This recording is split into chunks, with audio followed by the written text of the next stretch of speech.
Hail, welcome to the Homeboys Late Podcast. It is Friday, the 19th of September. I'm, of course, Joe McKenna. We are back for a ramshackle operation.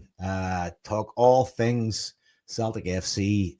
Although, at this point, I think might be a rebranding of Slush Fund FC. If we're joined by 77 million reasons to sack the board. Marty Flynn. What's happening, bro? Oh, good, my man. You keeping good? Loving life. Beer in front of me. Belly full of pizza. This is what the Homeboys is all about. It's all about comfort, being at home, getting the drink out, having a bit of crack. Also joined by Jason Higgins out there on Wishaw. What's happening? How you doing, boys? Hail. Oh, good. Hail. And King of the Stats, Scott Ortiz, out there in Canvas Lang. The go-kart capital of Scotland. Technically untrue. Clydebank was out for a long while. I don't actually know if Clydebank's still there. But They do. As always, They still have it.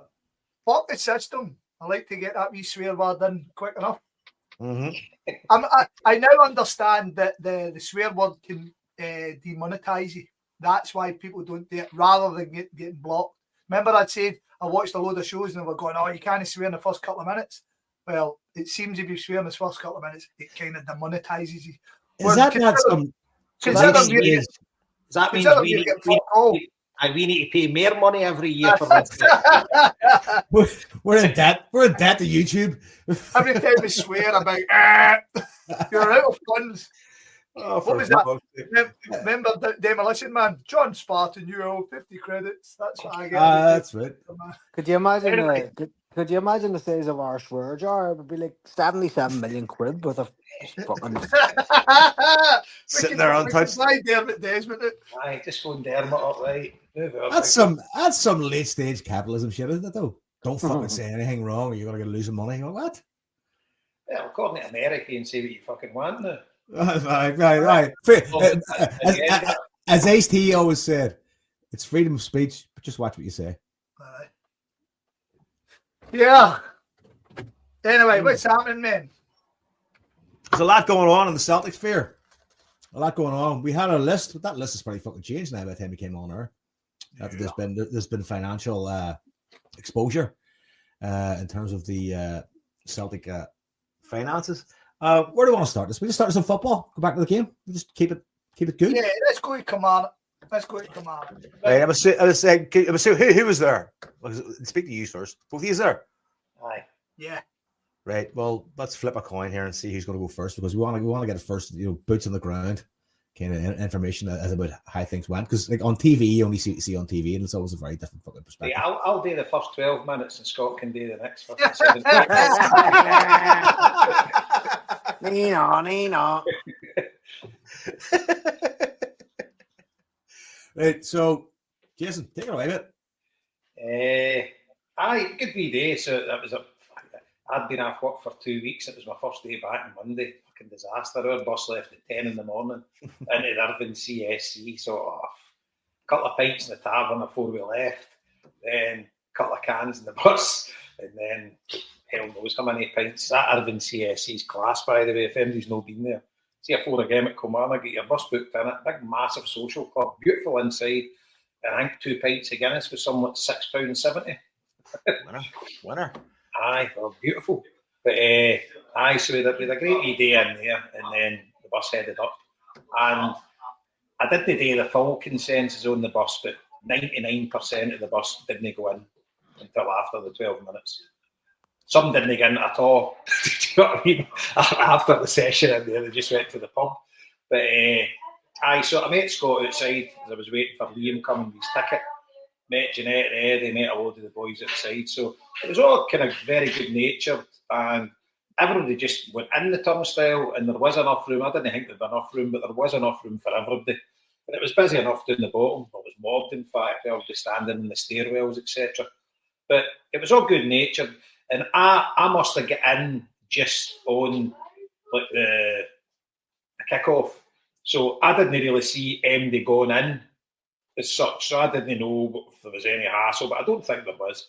And I think MD that went in was treated with respect and all that was up to themselves. But after seeing the pictures, I don't know, maybe it looked like about 75% stayed outside. I don't know, you maybe know better if you're watching the TV. But there was a fair enough crowd in, but the vast majority, I would say, stood outside. So, as I say, we were all just standing outside looking for somebody with a phone at the game on it. And then that was it. We all just filed in. And gets in. And then it was a bit of a shit performance again, wasn't it, really? Obviously, the park's terrible, but no good watching Celtic at the minute. Great goal with Maeda. And what I would say is obviously everybody, Sebastian Tunecki looks class. He looks absolutely brilliant. But Balikwisha, Jesus, he doesn't look good at all. But and the kind of we went 1-0 up, and 1-0 up, and it's obviously at half time it was 0-0. It was just kind of dirge. Wasn't much with a couple of chances with maybe the penalty. We were up the other side, each other, handball or whatever. But you see it again, could have been given, wasn't given. And then he scores a great goal with Maeda. And I love the way Maeda celebrated, you know what I mean? That gives you confidence because he doesn't seem the type that's going to down tools, and I'm pretty sure he won't. So, saw it in the open now, he's looking to go, but I think he gives it his all, and he scored an absolute peach of a goal. And then after that, we had maybe 15, 20 minutes where I thought we played some really good stuff, especially down the left wing, and it was looking pretty promising. And then it kind of fell away, and then he goes up and gets their goal for the cross, and just for the corner, and just we don't have big players, and it just seemed so easy for them to score. And then I just didn't see a way back for us, and then obviously he gets the penalty at the end. And I thought it was a penalty. When I seen it again, everybody in my granny says it isn't, and says it was a ridiculous decision. See, when you look at it again, the ball could have been getting into the net. I know the initial shot was, but see when it took the deflection, it still could have been getting in.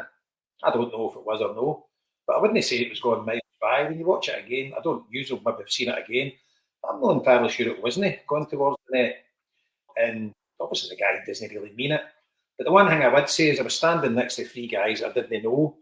And I noticed one, I don't know if you noticed it, Scott, but one of the Kilmarnock defenders put his head in his hands after it happened. And I said to him, I says, we've got to speak a penalty here. He's like, nah, he gave a corner. I says, that boy there, the way he was looking. And then sure enough, Beaton went to the monitor and gave us a penalty and place her up to the end. Great way to win. You know, you're walking out the game delighted, but there's always a wee bit hanging back to say, no very good. But you'll take it. You got the W on that shitey park. Kettlewell's got them playing all right. So, it's a decent win for us. So, wasn't it a great performance, as I say? I'm worrying about the winger. He doesn't look as if he's up to much at all, but just hope that he's time to bed in, whatever. But Taneki looks brilliant. He looks class. He looks like kind of in the Jota mode, just right in for gone, can go both ways. And put a great ball in. And what a goal it was for Maeda. But all in all, delighted with the 3 points, but no a great performance. But I was happy with. I thought more would have stayed outside, to be honest with you. I thought it'd have been just a smattering of folk, but it seemed there was quite a few folk went in, and that's their right. But I was glad there was no animosity towards them and that, because we're kind of all in this together. But vast majority definitely stayed outside, and fair play to everybody that organised it. Then they do all the banners up, etc. So, first in the step for the protest to go forward, and we're all in. But we'll wait and see what comes next. But that's about me. That's interesting, man. See the penalty. Did you think the deflection could have been going towards the net? Or was it going miles by? Here's the fucking thing about the penalty, right?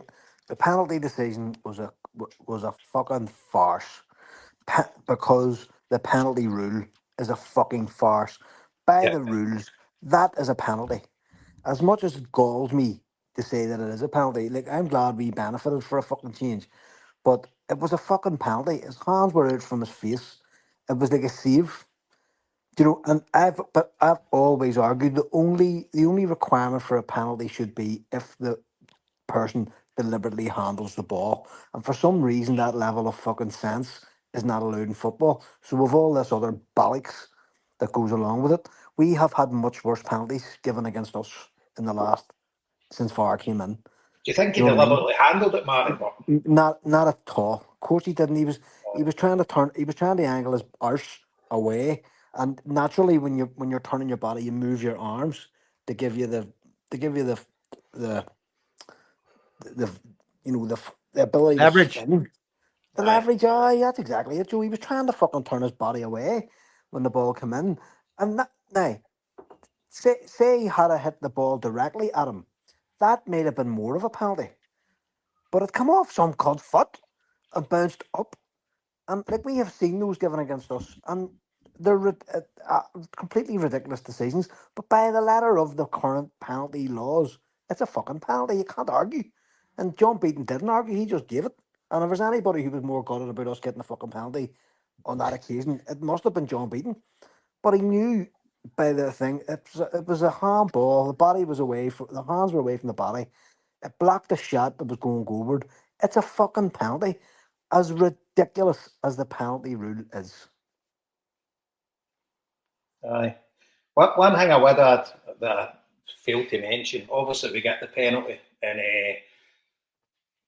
your man, and he actually dispatches it, right? So fair play to him, but we're an absolute farce when it comes to getting a penalty. You see, deciding who takes it and all that. Well, here's the thing, Jason, because see on TV, you actually saw Rodgers on the sideline, and it looked like Rodgers was saying to the team, give him the ball. Because if you remember, McGregor looked as if he was ready to take it, and the next thing he handed the ball over. It looked to me like the decision came from Rodgers. He was pointing up, going, it's fucking give him the ball. scandalous that the players don't know before they go in a park who takes a penalty, if we get it. Well, in fairness, he was on the bench. Aye, but it doesn't matter, Marty. You should know. See when there should be a hierarchy. If Engels is on the park, he takes the penalties. If he doesn't, who takes them next? I'm not arguing that whatsoever. But what I mean is that in a Brendan Rodgers team, Ian Atchell will be taking the penalties. He didn't start, so the decision was being made sort of on the hoof. No, because obviously he wasn't fucking expecting us to get a penalty at that stage of the game. Do you know what I mean? But it looked like Rodgers pulled rank because I thought McGregor. It looked as if McGregor was ready to go.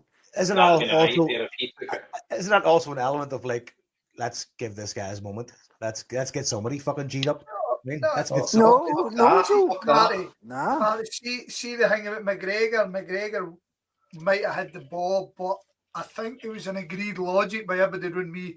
McGregor was standing over with the ball to keep the goalkeeper where he was, because we've seen in the past where the goalkeeper goes up and he kicks the ground, or he goes up to the penalty taker.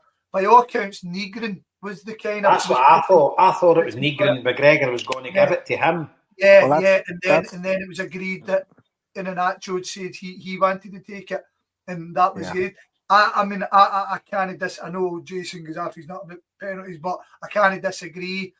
Everything I say tonight, honestly, is going to come through some other podcast, because since Kyra, I've just listened to every Celtic podcast going, and so many things have been said that I kind of go, yeah, you're right.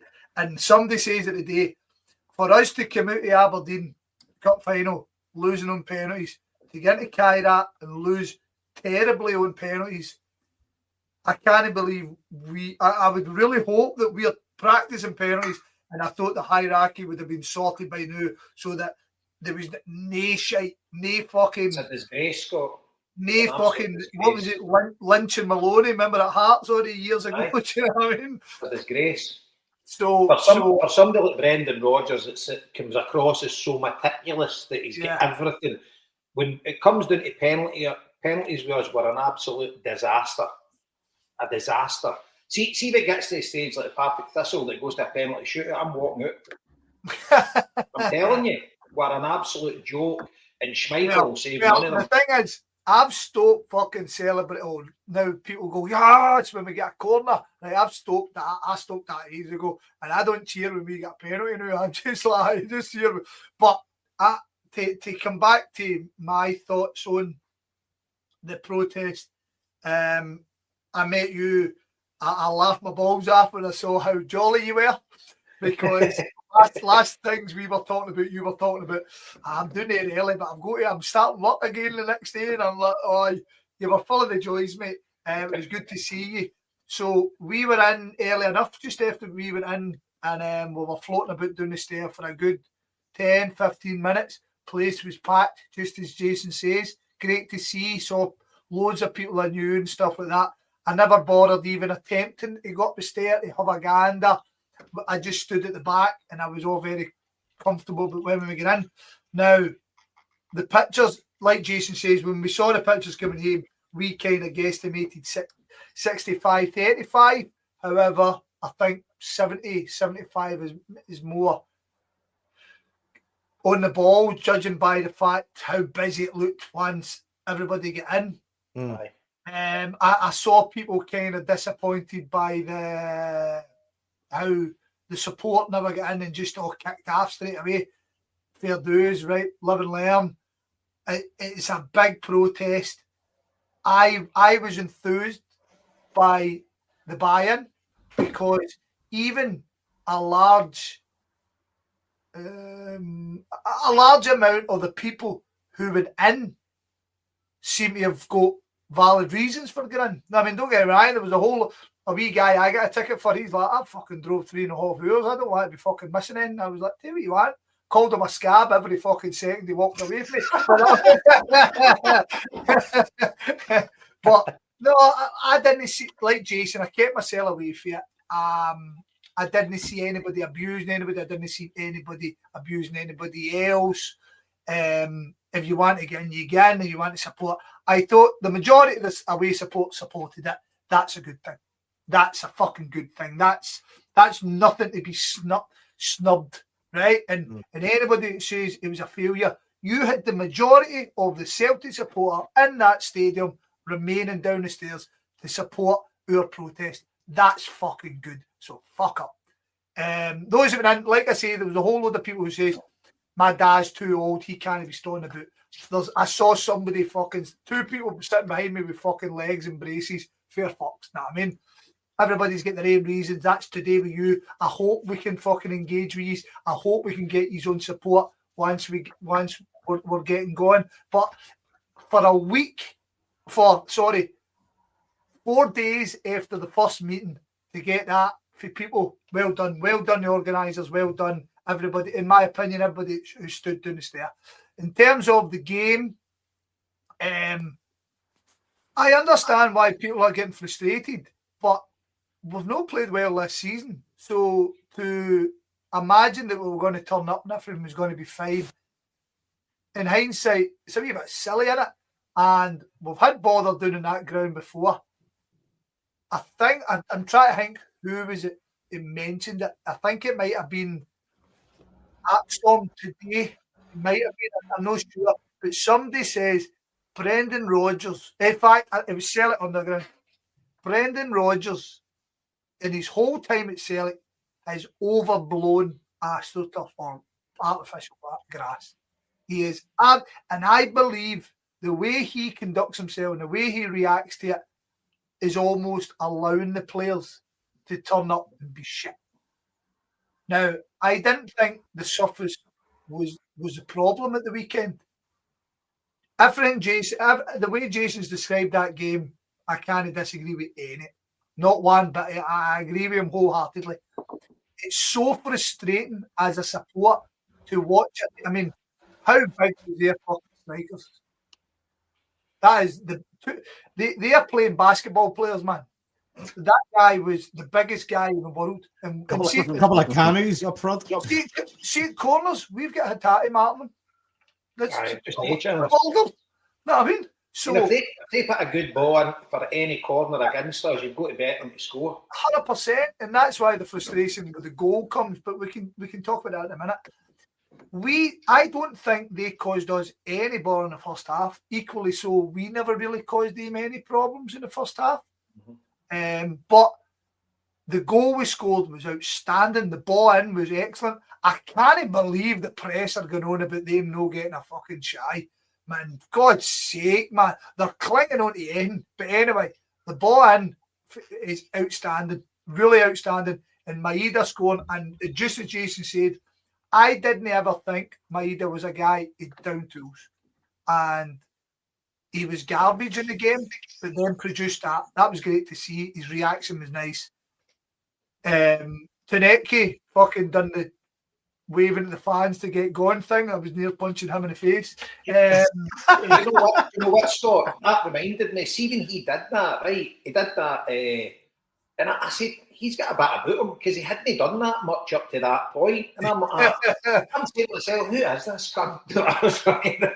but I liked it, right? because but it's frustrating to watch a team launch the ball as much as they did after that spell, that great spell we had, and every time they launched it aimlessly, and it caused us chaos, man.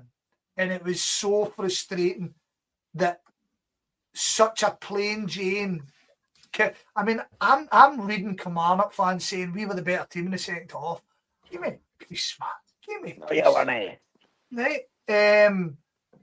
We've got to kill teams. I played defence at a very low level of football, and it was the most frustrating thing in the world to watch either your attackers not create or your attackers miss good chances, and then you concede and you get the blame it. Taneki was the guy pulled off of Taneki and scored a great header. His desire to get it was unbelievable. It was a great goal for them, I think. And then they got a corner straight after it. And then we had the one where we slide tackle and we just knocked it by the post. Things were going on in the shop. So to come out of that situation with a win, I'm delighted. Especially we're not playing well. And see, right now, we just need to keep getting going. We need to just keep plugging away until things work. Balak Wisher, I'm far from giving up for him. Is again, I'm going to quote another Celtic podcast. Couldn't start his shit. Palmer started like a train on fire. Who ended up the best player? So right, so there's still time. Taneki loved it. See, when I was a young guy, right, I was a defender, and my favourite players were defenders. Hey up, Johnny lad. Give us a slice of that. I'm going to start calling you Joe. This has been too long. What? And I remember my dad saying to me, nah, see, the best players are the ones that get you off your seat. And as an old man myself now, he's on the button. Taneki was fucking magic to watch. It was like watching Jota. It was brilliant. He got a ball and he just drove at him and drove at him and drove at him. It was like Jinky. There you go. There was one for you, Flynn. Like Jinky.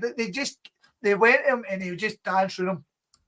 So for people who don't know why Scott's fucking emphasising this, Scott's dad basically stopped watching fucking football when Jinky retired. He's like, that's it.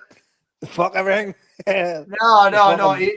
He basically says, it's any good player I like, my dad would go, he's shite, he wouldn't get in the lines. And that was basically, and Larson included, McStay, all of them. I mean, he never gave anybody credit. And then, obviously, Marty, the famous quote, what did he say?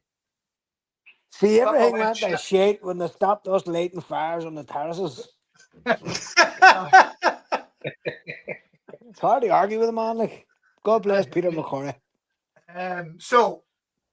In terms of the penalty, my horns are up.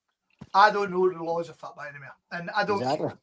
And we got a penalty, and guys who get paid to know what they're doing gave us a penalty. Then I got a penalty. Happy days, and we won. Fuck Kilmarnock. Fuck that Kettlewell. Fuck Oidham. Joe. I mean, we done a 12-minute protest. I was waiting for their fucking protest to finish. Know what I mean? Fucking empty stand United. Fucking clowns. So to get the win, I'm delighted. Let's just keep the train rolling. Let's keep the train rolling. Hopefully we change. We'll come to it soon enough about party pitch. We'll just beat them and let's keep it going and then see what we can do during the week. It'll be a tough game. Just keep the train rolling. Just to go back. So how do you say the new player's name? How do you say the new player's name? Tunetke. Well, it was great. So sort of watching, obviously, in the house and watching the reaction online, everybody was kind of waiting for him to be shite. And everybody's going, oh, fuck, this guy's all right. And then everybody was going, fuck, this guy's really good. You could just see the fucking reaction building and building as the match went on, you know. So it's great to see a player The like thing that is, come in and he looks make like such a... the proper winger who he'll be magic. You're rubbish. Do you know what I mean? well, It's like he'll just He's the new James Forrest. that's like nothing will come after him. everybody was kind of waiting on him making a mistake, but he just kept getting better, and you were like, "Fuck, this guy's all right." Oh, like fuck, where did he come from? But in his interview afterwards too, he was brilliant, really positive. You know, they were trying to sort of catch him out on the Champions League stuff. And he's going, "Oh, hold on, this is one of the biggest clubs." Once I heard that they wanted me, I wanted the comments were going on for too long. I'm glad I'm here, and that's exactly what any Celtic fan wants to hear. You know, we don't expect him to be Jesus Christ incarnate or Jimmy Johnson, but if he's coming to do a job, he'll do a job, you know. We'll all be pleased to see him. He seems to have kind of see what you're talking about there. He's almost invigorated us as a support, and I kind of hope he's got that to the squad as well. People kind of go, oh yeah, but the fact is, and to look at the negatives though, the midfield. But we've been saying that for a year, more than a year. Like, you know, even when we were doing well in the Champions League, you know, the midfield was kind of still, and at that stage, Aaron Engels was only trying to settle in it, so we were kind of giving them the benefit of the doubt for that, you know. But something is wrong. Like, they just, I don't know whether or not Hatate is the same as Maida, maybe wanted out and hasn't got a move or whatever, but he's just fucking, he's like a man short. You know, you were calling for subs by half time nearly at the weekend there. You're just going, it's not working. Whatever the fuck is wrong here. We need to start playing the players' strengths. I'm going to come to, sorry, Jason, can I just jump to you? Because out of all, you'd be the biggest Hatate supporter here. And the thing I've, for me myself, I can't talk about other boys, but me myself, his inconsistency frustrated the living daylights out of me to the point that I would have sacrificed him for a guy who, I would sacrifice a guy who gives me 8 out of 10 once every month for a guy who gives me 6 and 7 every week. Do you know what I mean? That's the way I felt about it. When it's good, it's great, but stuff like the weekend. What's annoying is you know what he's capable of. Yeah.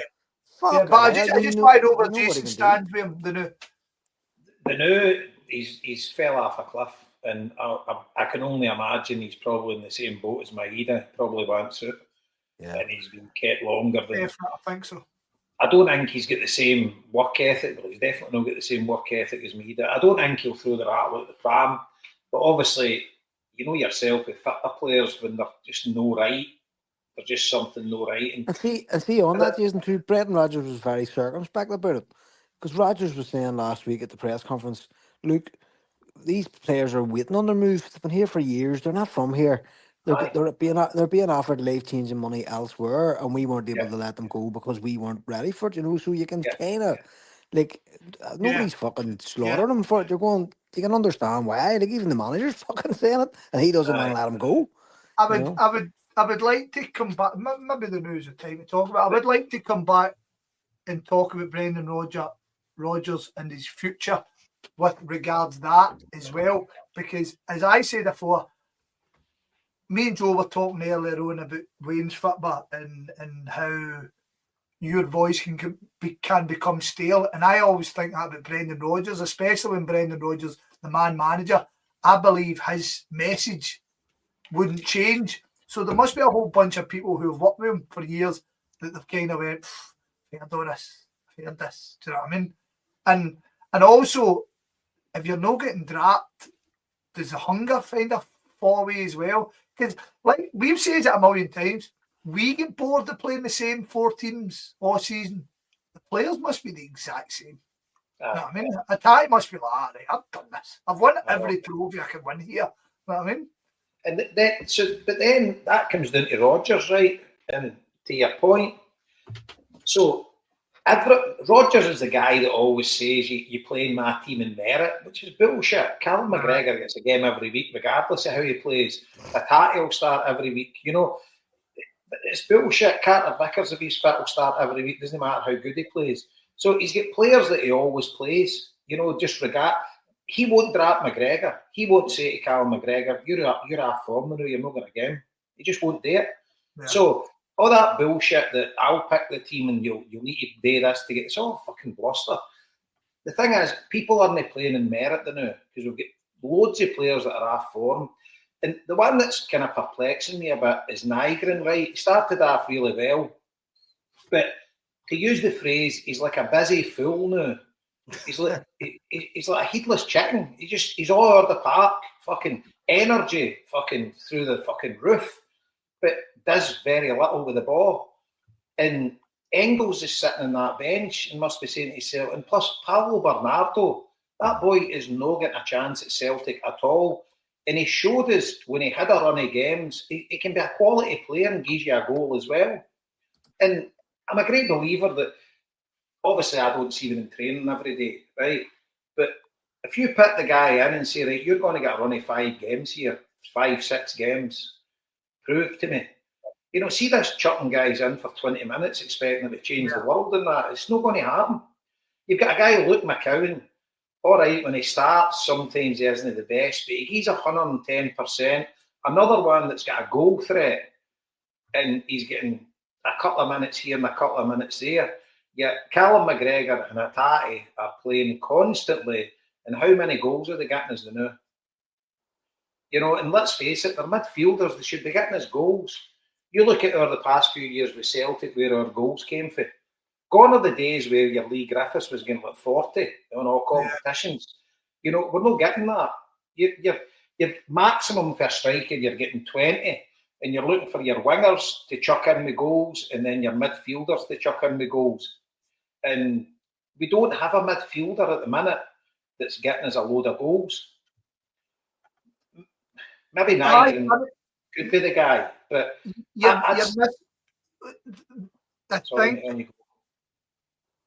I think to follow up your point, or just to kind of jump on the back of your point, Matt O'Reilly, again, sounds I'm just stealing points for podcasts here, but Matt O'Reilly was the guy in our team who played beyond, and he got goals and he got lots of assists.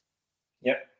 And he was a godsend, and that's how we ended up getting the amount of dough. And I think Brendan Rodgers deserves credit for elevating him again after Ange. So you had that, but now we've got Bernardo, who he doesn't seem to fancy, and you've got Hatate, who scores crackers every once in a blue moon. Yeah, they'll get you 7 or 8. Even last year, you had Carl McGregor weighing in. So none of them of McGregor, McCowan, Hatate are scoring goals. Then he's looking at Nygren, and Nygren seems to be the guy who's more likely to score. Even though, as we've often said, he doesn't look like he fits into the system we play. But he's more of a goal threat, so he kind of needs to play, almost. There is a definitely question mark on the end of that statement rather than what I'm saying. Because, like you, it's frustrating. I've said this again.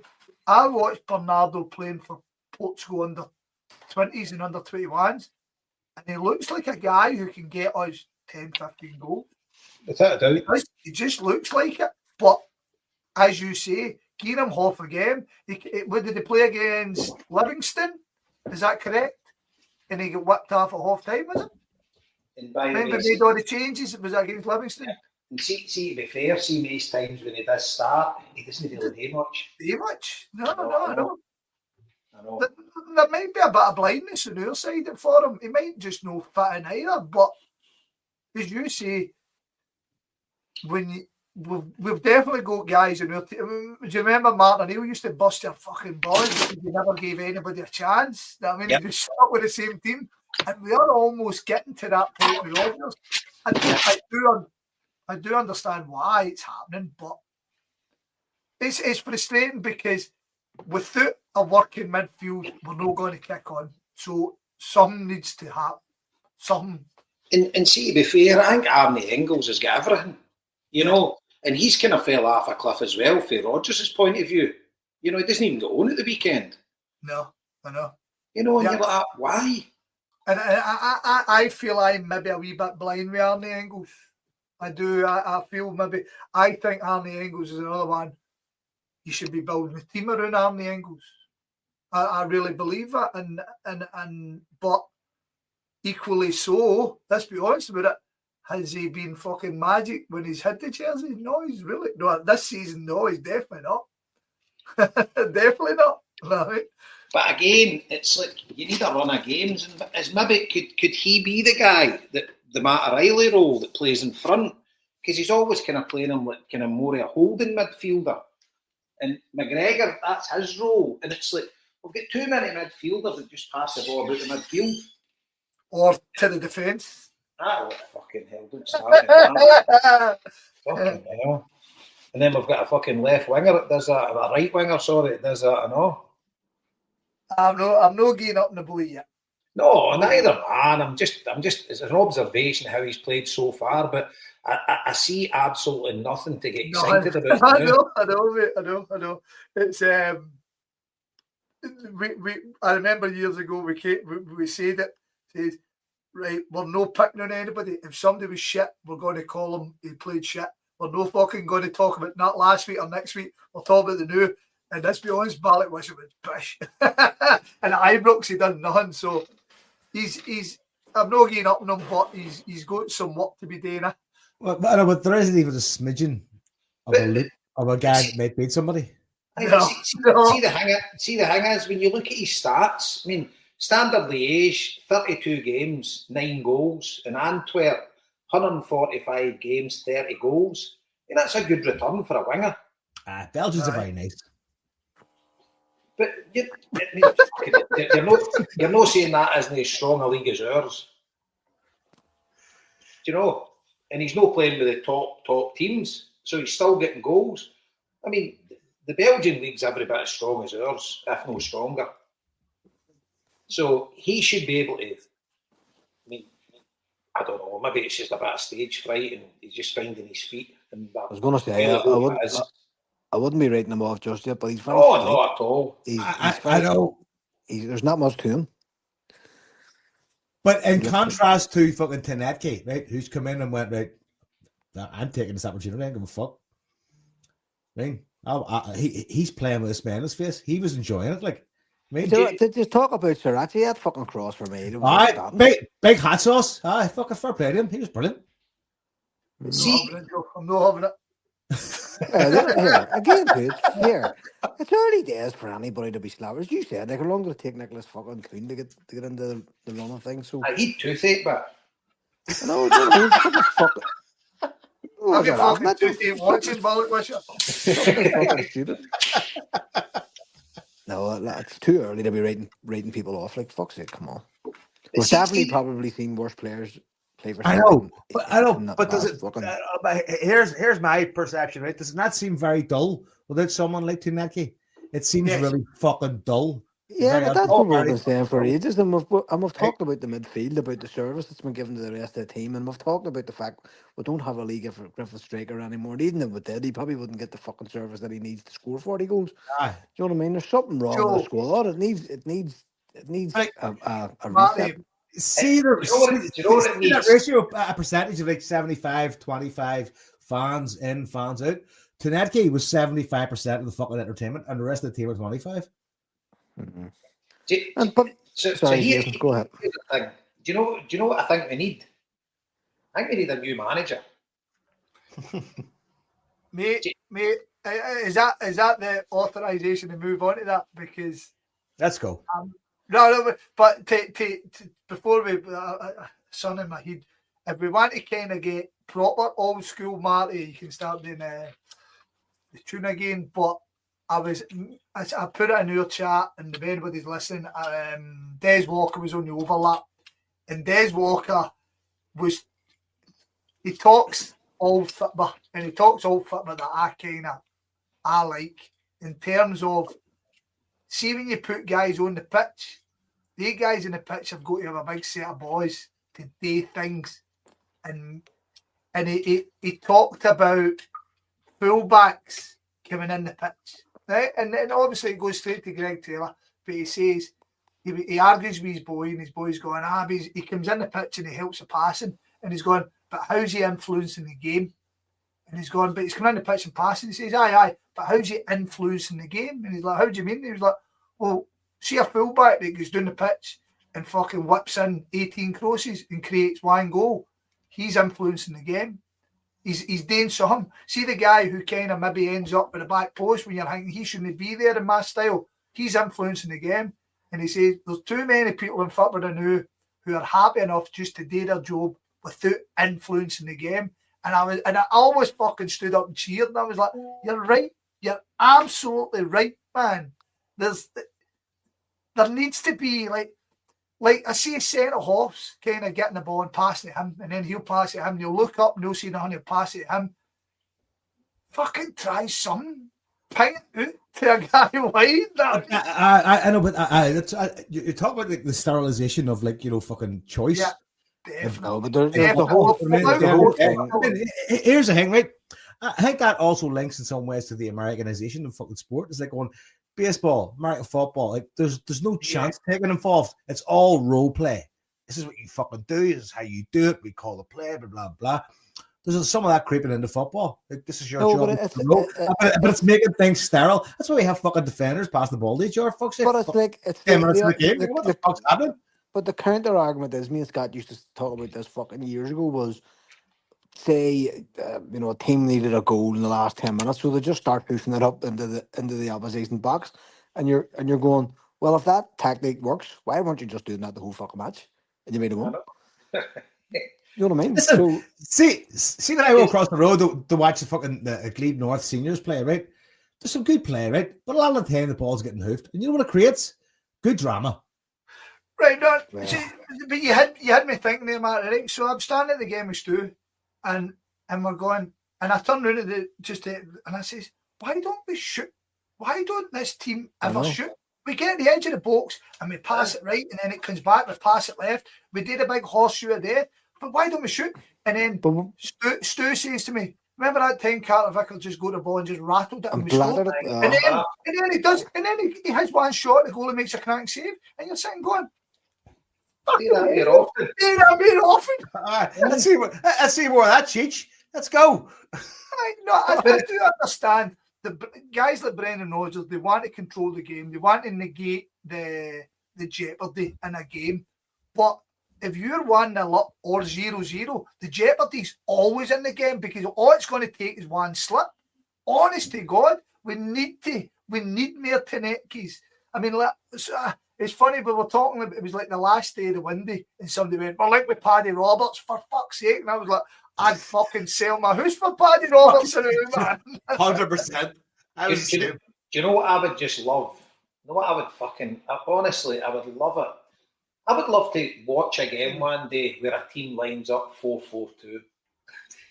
See, like a manager just says, fuck yous, I'm not buying into this pish. I'm going to play 4-4-2 with two fucking strikers and one playing off the other one. Jason, I guarantee you see that within the next 3 years. Everything comes. Why is it taking 3 years? See, we do it now. You're a pioneer. As if it's never been fucking done before. I know, that's my point. There's nothing new under the sun. Everything comes around again. But the point is, everybody knows that you just counteract the 4-4-2 by going 3 at the back and putting somebody in front of them, and that negates your 2. So it's like, and see what Scott's saying about why don't we shoot? If you watched James Forrest last week, he was coming in off fucking edge, and there was like 9 Kilmarnock men in front of him, and I was shoot, but you fucking knew rightly, fuck all was happening. And Kuhn was brilliant at it, because Kuhn would come out, say 7-8 yards away from the fucking edge of the box, and would just have such a lovely foot that he just used to curl it over everybody into the far corner. Like, he did it on a dozen occasions, maybe 12 goals last year were scored that exact same way. I don't think you never had the byline once. No, constantly. Exactly. That was his trick. And our problem was when Cunts got onto his fucking trick, they used to just take a run at him, and then he hadn't got time to set himself up to do this beautiful art. Once he was forced outside, he was done. But Marty, Yeah. see, you're on the ball. How many goals did Kuhn score for us last season because he hit a shot and it bounced off a defender and fucking rolled by the goalie? He must have scored, I'd say 5 or 6, just because he got deflections. And Yeah. that's because you've just had a fucking shot to goal. Had a goal. Yeah, no, listen, It's I'm genuinely not arguing with you at all. I agree. No, I know. As I I say, think we're all. I'm sitting in the house shouting fucking shit, and there's like 11 men in Kilmarnock jerseys in the Kilmarnock box, you know, and you're just looking at them, anything, do anything. It's like that fucking thing, no, the meme, put Aye, the tip of the poke stick, stick. do something. Do It's something. a pinball machine, but they just fucking do it, hit it and let it bounce off a couple of folk and you might drop to somebody. But see, back to my point, Brendan Rodgers. Do you think everybody in the league's got wise to him now? They know exactly how we're setting up. And the thing is, we've just got better players that we can win the games. But there's no shock tactics. He plays the same way every week. Yeah, that's because his ethos is, if you listen to him speaking, he tells you, our ethos is to dominate the ball, and as Scott was saying, eliminate slip-ups, recycle the ball out when something doesn't work and start again. That's the phase of play you're in, blah, blah. And you're quite right. If a Jota's there, or an Alistair Johnson's there, or a player of a better standard, like Kuhn, then it works and everybody goes wild. The crowd goes wild and they go, look at that, there's a modern football. He knows you fucking... But see when it gets to the fucking stage when Liam Scales is your creative outlet, it's time for a fucking reset. Like, what the fuck? You know, when everybody's looking at Scales to do something, you're like, what the fuck did we get? How did we get here? You know? Has Scales not had pass marks in any game this season? No, listen, Scales has been our best player. Without a doubt, Jason, I agree. He will get player of the year this season the way he's going. But that's not the fucking point. The point is that everyone, the whole back line and part of the midfield, including McGregor, are looking to Scales to do something, like to start a move. And I'm like, and you can see him shaking himself. And I I said it last week, I think, on here. Colin McGregor what game was it? A couple of games ago. Might have been the Kyrock game. He had the ball and he had 20 feet of fucking grass in front of him, and he turned and passed it back to Scales. And I nearly lifted my fucking TV off the fucking wall and smashed it. I'm like, what the fuck are you doing? I mean, why would you do this? It's oversimplistic, and I dare say Jason heard it more than once on the way home. But you had Konecki against Kyra, there's a good chance you win both games. I watched Sporting Lisbon against them last night in the hope that Sporting Lisbon put 25 past them. And every time they get somebody on the ball, they attack them. They put them under pressure. They got a penalty just for fucking determination, but the wee guy's skill set, and then after that they just plugged away. I mean, it still scunners me the day we can put. Don't get me wrong, am I glad we're not in the Champions League after watching PSG versus Atalanta? Fuck yes, I'm glad we're not in the Champions League. But to get put out after Kyra, fucking god awful. And then you go and sign a wee guy like Tunecki, and he's exactly what we needed on that night, and we bring him in too late, and then we release fucking accounts and we celebrate fucking spending all the dough. And then I looks at, and obviously I'm oblivious to the Champions League now because we're no in it, no even. But last season I was looking at the league every fucking 20 minutes, you know, fucking just obsessed with it. And now it's just fucked. And then I looks and I just see Paphos FC are playing in the Champions League. Fucking I didn't even know they'd a football team. Paphos in Cyprus. I take it that's who it is. I'll be honest. I used to think it was Pathos, and people just used to say Paphos because they were thick. But it turns out Paphos is what you say. Paphos. But they've got a fucking team in the Champions League. I didn't even know they had I've been to Cyprus once in my life for 2 or 3 nights it was, and I stayed in Paphos. I didn't even know they'd a football team, and they're playing in the Champions League, and we're fucked out with a fucking band of fucking farmers from fucking Kazakhstan. Honest to God, it's fucking, it's wild. It's absolutely wild. But anyway, let's stay on course, right? Let's get to I am now. So nobody answered my question. Do you think we need a new manager? Well, this is I'm just about to. Oh, sorry. That's where we're going. Let me go. Right. This is, so I've had this thought as well. Now, a well-run Celtic football club in terms of structure-wise, running down the club. If we are going to continue in the buy low, sell high, we're going to try. Why on earth do we have a manager and pay him the amount of money we do? If we were a proper structure club, we would have up-and-coming managers looking to kick on, but they'd be paid a lower fee. And they'd be honestly, I remember on this podcast, I said, are we at the stage we sell it, we should be renewing our manager or coach every 2 years. So we keep freshness and so we keep going. But we've been doing the spell of, we had Ange, and Ange kind of progressed as a manager. And now, the funny thing about Ange was, we got Ange done brilliant when doing England, and now Ange is out early. Financially, Ange is, we could never afford Ange. Can't start talking about him coming in instead of Rodgers at the end of the season. But we can, he's a fucking £6-7 million a year manager now. So you're not getting him. But if we were so we're at this, it's madness that we've got Brendan Rodgers as a manager, paying him the amount of money and the structure we've got where we don't actually support him, and we get to this stage where, I mean, I think it's ludicrous to think that he's going to stay for another year, to be honest. I think the end of this year he'll be done. He's maybe playing in the gallery a wee bit. But in terms of as a manager, is Brendan Rodgers making Celtic better because of his managerial skills? You said it a minute ago, Jason. I don't believe we are. I believe we are beating teams because we've got better players. And Ronnie Dyer done that. It was crap and we would lose games, but that's what's happening now. Do you know what I mean? I think Brendan Rodgers is a good manager. I remember everybody keep calling him elite. I don't think he's elite. I've mentioned that a few times, but his hunger has maybe been poked a wee bit, and I would love him to go and prove me wrong. But a top-notch manager who drew 0-0 with Kyrat, and we went over there and we drew 0-0 again, and then went to Ibrox and drew 0-0 again. That doesn't crack to me somebody who's on the ball, personally. My case is closed. No, there's nothing to disagree with there. And we're actually we've got worse players, right? So we're getting worse. So at the end of the day, that kind of backs your point up. He's not really making a difference.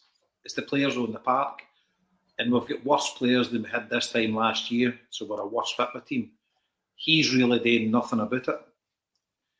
And as I say, every team in Scotland is absolutely wise to us now. We play games at home at Celtic Park now, and they all know how to play against us. And it's turgid watching it. And we don't have the Jota going down one wing, Kuhn going down the other wing, Boz going in, you've got a Kyogo and Maeda to bang it in, or Maeda's going down one wing. We just don't have it now, and it's no good to watch. The football we're watching at Celtic now is pathetic. For the standard of player that we've got and the level of opposition we're playing against, when you look at the actual wages that our players are commanding to the wages that we are playing against and how we are struggling to break the teams down. I mean, that Kilmarnock team, we'll have one player that'll be earning more than their full team. And we're celebrating getting a fucking iffy penalty in the last minute to beat them. And that's what it's came to now. And there's nothing that Brendan Rodgers is doing to actually make us win the games. It's just the players on the park are actually better at football than the players that we're playing against. But we should be beating them by far more. The league's a fucking joke. I mean, the teams, the prove in Europe, it's fucking pathetic. And it's just fucking the realisation now, the fucking backwater that we're playing in. And we've actually, as you say, we're getting a manager millions of pounds a year, and we're no backing him. I mean, the thing is, he done brilliant in Europe last year, and he did do brilliant, and made some amazing nights. And I would have been all in for backing him to go the next stage this year, and we didn't. But even with the players that we had, he should have had enough in the tank to beat that fucking showery shit that knocked us out, and he didn't. And it's just, and the thing is, he's going to leave at the end of the year anyway. So why are we hanging on to him? Because there's a chance. No, I disagree with that. Do you know, right? I think if Celtic offered him a new deal, then he'd maybe sign it, right? But it doesn't look like they're going to offer him one. So they're going to look at the contract, and they'll be looking at his wages as well. They'll be saying, well, that's something we could get rid of. The fitness not that great. The fans aren't really too enamored. Don't get me wrong, he's one I watch with the carry on with sack the board, because he's kind of getting off it scot-free when he's a massive part of the problem. And it's linked to the board as well, because obviously he's had a fallout with the board or members of the board, and that's led to unrest. But I said in the close season, I say the biggest issue for us this season is Brendan Rodgers. It's transparency, it's the board. But forget them, they're fucking arseholes anyway. But the issue was Brendan Rodgers coming into his last year of his contract. Things never go well when folk in the last year of their contract. And when we get to this January transfer window, how much are they going to back him? Say we're still in the Europa League, right? And say we've qualified out the group stages and we've got a chance to go kind of deep in the Europa League, which is possible. The way we're playing now, I wouldn't be too confident about it, but it's definitely possible. Do you think they'll back him and he's no signed a new deal? Back him, they say 20 million, getting three good players in? I don't see it at all. Do you? The way you present it, Jason, there's no way to untangle that mess. Like, Aye. Once it gets to that point, it's kind of best to walk away. But that's not going to happen. What's going to happen is we're going to eat stale bread till the end of the season. Well, that's what I think, Joe. And that's disappointing because we're being charged more for something that isn't as good as what we've had. Aye. I mean, it's kind of like if you went to a restaurant and they were serving up shit food, you're like, I was here 2 months ago, it was fucking amazing. You're charging me less. You wouldn't go back. No, I know. But aye, it's fucking gut wrenching. It's leaving a hole. It's leaving a hole somewhere in our overall belief, I think. I mean, collectively, we're all kind of trying to address that as well. And the thing is, we went to Ibrox and look at the fucking state they're in, and we fucking didn't lay a glove on them.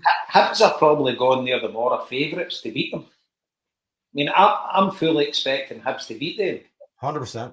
That's the bad idea. Aye. And we went earlier and never laid a glove on them.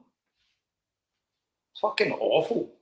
Do you think, though, Rodgers is kind of going, let's just paint by numbers here. Just paint by numbers. They might always does, sets the team up the exact same way, gives them probably the same team talk, fucking, and it's just stale. He's the type of guy that only has like a 2-year window, and then folk get wise to him, and just like he's talking away. I mean, if the new guys coming in, he'll have an effect on them, maybe probably make them better. But the guys that's been there for ages, you're probably listening. I'm like, he's talking a load of shit. It's like, I suppose it's like most jobs in a leadership role. At some point, people start going, "You're a fucking absolute dickhead."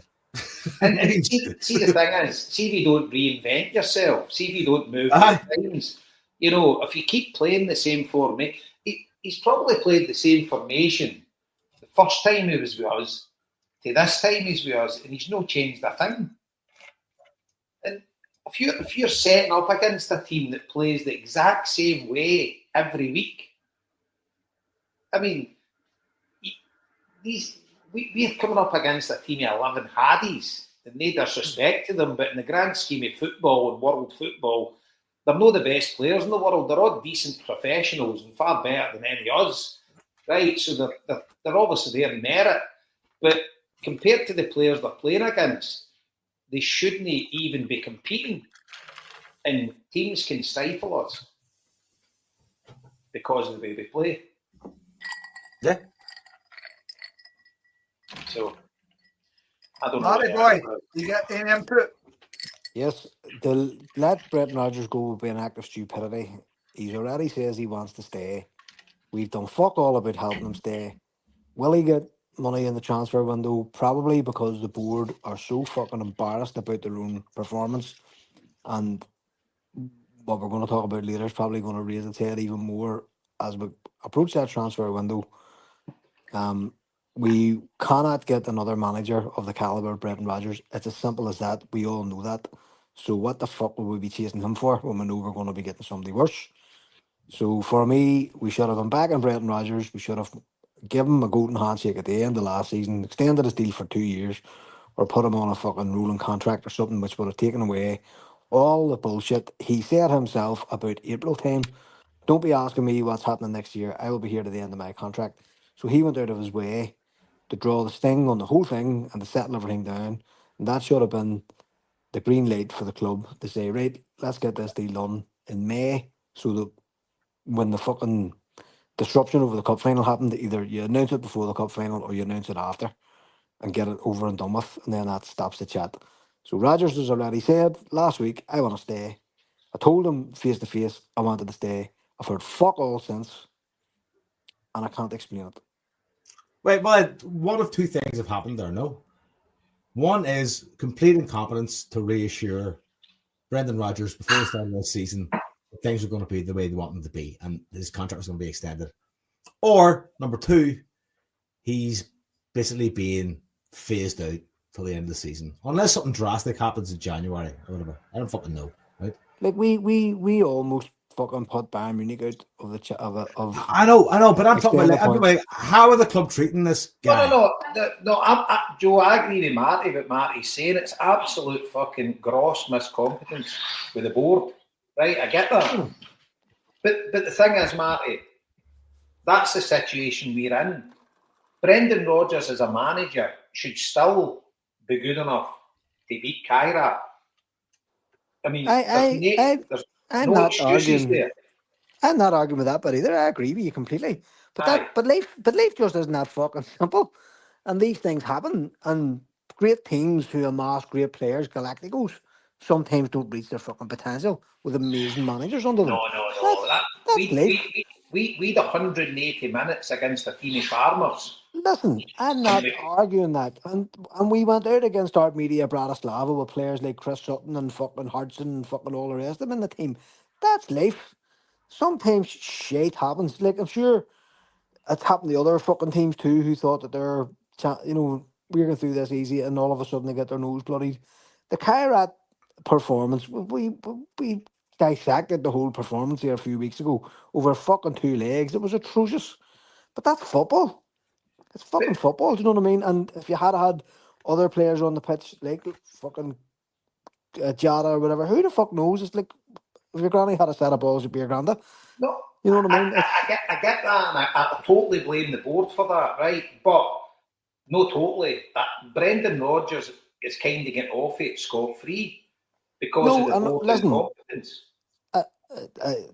That's correct, because the fans have turned on the board. Because Rodgers has been saying, you're making me stand still. He has said it. I am not the manager that you want if you just want to stand still. I'm not doing it. You're making me doing it. We haven't talked about the financial results tonight, and there's stuff in there to unpack around this. The size of the wage bill must be fucking frightening these cunts to death. 112 million or whatever it was we were paying out on money, on wages, labour costs. It must be fucking chilling these cunts to the bones, and you know that they're looking at that going, we need to get that down. Instead of saying, if we had bought fucking that cunt from Hammerby 3 months ago for exactly the same price we fucking paid for him, we might have had £40 million in the bank. Because he's the type of player that could have turned the tide against Kairat. Yep. And that's what Rodgers is going to be saying. I fucking told you months we should be in. Funny enough, Brendan Rodgers actually said what I've been saying on here for years. I don't know why not just noticed. He said about the when you get players in at this late stage of the fucking thing and then the fuck off on international breaks. I've been saying that for a decade. And Rodgers has obviously been saying the same thing at Celtic behind closed doors. Don't do this. It's bad planning. It's not good. We can't replace in the January window. Look at Kyogo. It's notoriously difficult to get players that you need back in January. We touched completely lucky with Jota. You know, it's bad planning. I am trying to plan. I go on my holidays in May. I leave them with the list. He said all this last week.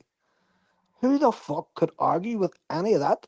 Who could argue? That's how football clubs are supposed to be run. You know Hatate wants out. You know Maeda wants out. You let them go. You cash your chips. You have your fucking ones ready. You know, like the financial results today was the profit of whatever the fuck it was. It doesn't even include selling Kuhn. It doesn't even include the money we got for Frimpong. It doesn't include any of that. And the low fees that we paid out for the likes of Negrin and fucking things. We're here for relative buttons. It's fucking nuts. This is why the fan groups are coming together. Because everybody can see that it's fucking nuts. Oh no, And it, no. and I've it got no, permeates I've not it got one bit permeates of argument with you there. and it permeates down through the club. It permeates down to the players. Some of whom, like Hatate knows, I can play however the fuck I like, and this cunt's still going to pick me because I'm the best player in this position. I have nobody challenging me from my position. What the fuck do I care? I can play it safe as long as I don't give the ball away. Nobody's really going to attack me. None of the fans are really going to be pissed off. I can pop up once every 6 weeks and score a wonder goal, and everybody's fucking happy. Nobody's shouting about So Hatate. in that point, you're agreeing with Brendan Rodgers. He's culpable for that. No, because my point is, if what Brendan Rodgers was saying the other week had been fucking sorted out, there would be competition in the squad. Players would be fighting for their place. Nobody would be fucking being complacent, and that hasn't happened because these guys have been left at the last minute. But Rodgers was saying, I wanted them in at the start of the summer, having their fucking pre-season under their belt. Everybody gets to know each other. The wags and girlfriends move in, and you take them shopping in the fucking sunshine and take them to Loch Lomond and blah blah blah. Fuck all of that happened, and now I've been left to hold the shit sandwich. When I did all my prep, I had all my scouting done, and I left you with my list, and you fucked them up one by one. You were being laughed at by clubs on the continent who are still telling stories about us how we behaved over the fucking summer. And the players, the same players I wanted in to help us achieve Champions League football, came in after we were eliminated from Champions League football. Like, it's diabolical. It's diabolical how our club is run. And fuck all's going to change. And we will be, like, God bless the fans group, I wish them all the best. We will be having these same fucking arguments no matter what fucking manager's in the door next year. So you can blame Brendan Rodgers if you like, it's not a problem. And he's big enough to take it, and he's rich. So he doesn't give a fuck. And he will have his pick of jobs when he leaves Celtic. Because everybody can see what's going on. With the laughing stock of football, managers must be looking over Brendan Rodgers and going, imagine working for him, dickheads. So you have two things. You have the fucking chairman who's an accountant, and you have the fucking chief executive who's a lawyer, and everybody in the Celtic support was tearing their fucking hair out about that Saturday night statement 2 weeks ago. And it was written, you could fucking tell it was written by a lawyer. So we all know who wrote the fucking thing. I thought it was written by ChatGPT, to be honest with you. No, it was written by a lawyer. You could tell it was written by a fucking lawyer. You could tell by the language and the structure of it. Fuck me. It was like a legal deposition. It was like claiming innocent. It was like the board. Don't worry, lads. If we go to court, I'll get you off. This is proclaiming you innocent. We'll put this before the judge. There was lies in it as well, so it wasn't really a very It was good lawyer that fucking wrote it. shit. Here, I never said the lawyer was any good. It could be Lionel Hutz. For fuck's sake, that's my Marty, point. it was essentially a lot of saying something, but a whole lot of saying fuck all. Aye, It was a exactly. whole lot of saying, look, lads, listen, leave this shit to us. You're only fucking mugs or whatever the fuck. Right? There's That shit. was There's that. I shit. was definitely the subtext. Sometimes I was like, "Oh, There was listen, shit going on in the background dickheads, you didn't know we're about, and smart." we're never going to tell you about it. So just fuck up and fuck off. That was the whole fucking tone of it. And part of that's right. Just There imagine is that stuff that sketch. goes on in the background that we don't know about, that we're not privy to, that impacts on the club. That's fair enough. But just to be like utterly dismissive and just say, no, what it is, lads, fuck away off. We're going to be fucking publishing a set of results that you wouldn't believe, that the fucking paupers and Abracks would kill for. You know, it's all this fucking vague references to clubs going bust and all that fucking cake. That's like, it's, oh, fuck. They should have just Oh, posted, they should have just posted that sketch. Go away, Gia's here's peace. money. No, it's, that's exactly, like Jonathan Watson fucking nailed it. Nailed it. It was exactly that. And he, what they should have actually been saying was, listen, this was a tough summer. Things didn't go right, not a problem. And we're going to try and use this as an opportunity to keep the fans a wee bit more involved and, you know, to move ahead a bit more positively. So we'll now review everything that happened over the summer, and we'll see if it can work out. We'll go back to engaging with the fans groups. We'll ask for their ideas, and we'll see if we can put any of Go them into back to practice. engaging. They fucking never started. No, but they did. They did, Jason, because they met the. They did. They met the Engaging. Who fucking. is They met. engaging to fucking phones? Apparently, No, Yeah, listen. years No, ago. no. You're wrong. That's wrong. They did engage. They met the fucking fan groups the day before they put the fucking statement out. oh, that's The right. Then day Oh, before aye, they aye, engaged aye. with the Aye, but fans that's the group. first. That's the first So, time in years. so if that statement that I just said had it came out on fucking Saturday, none of this would have happened. Not see the none of it would have happened because everybody would have went right. Okay, right. Well, what the fuck? What do you it propose? would have appeared measured in terms of. Here's the thing: it just Open seems minded, completely tone deaf. open doors, Tone deaf. totally tone deaf. Seem Fuck. completely. But here's the thing about being tone deaf: it comes across as arrogant. It's a very thin line, right? It You're was like tone deaf. it was like Arrogance is your fucking cousin. it Right? was like we'll explain everything to you stupid cunts who don't Aye, understand, right? that was And it. Was it? that was the whole tone. Whereas if they had just said what I said, that's all I had to say. Tough time for everybody. We didn't get everything right. Some circumstances were against us for reasons that we really can't go into, which is fucking fair enough. You can't breach employment law. You can't breach contract law. You don't want to piss a club off on the content that maybe you're going to be dealing with in 3 months when you go back in to try and get their player. People can understand that sort of stuff.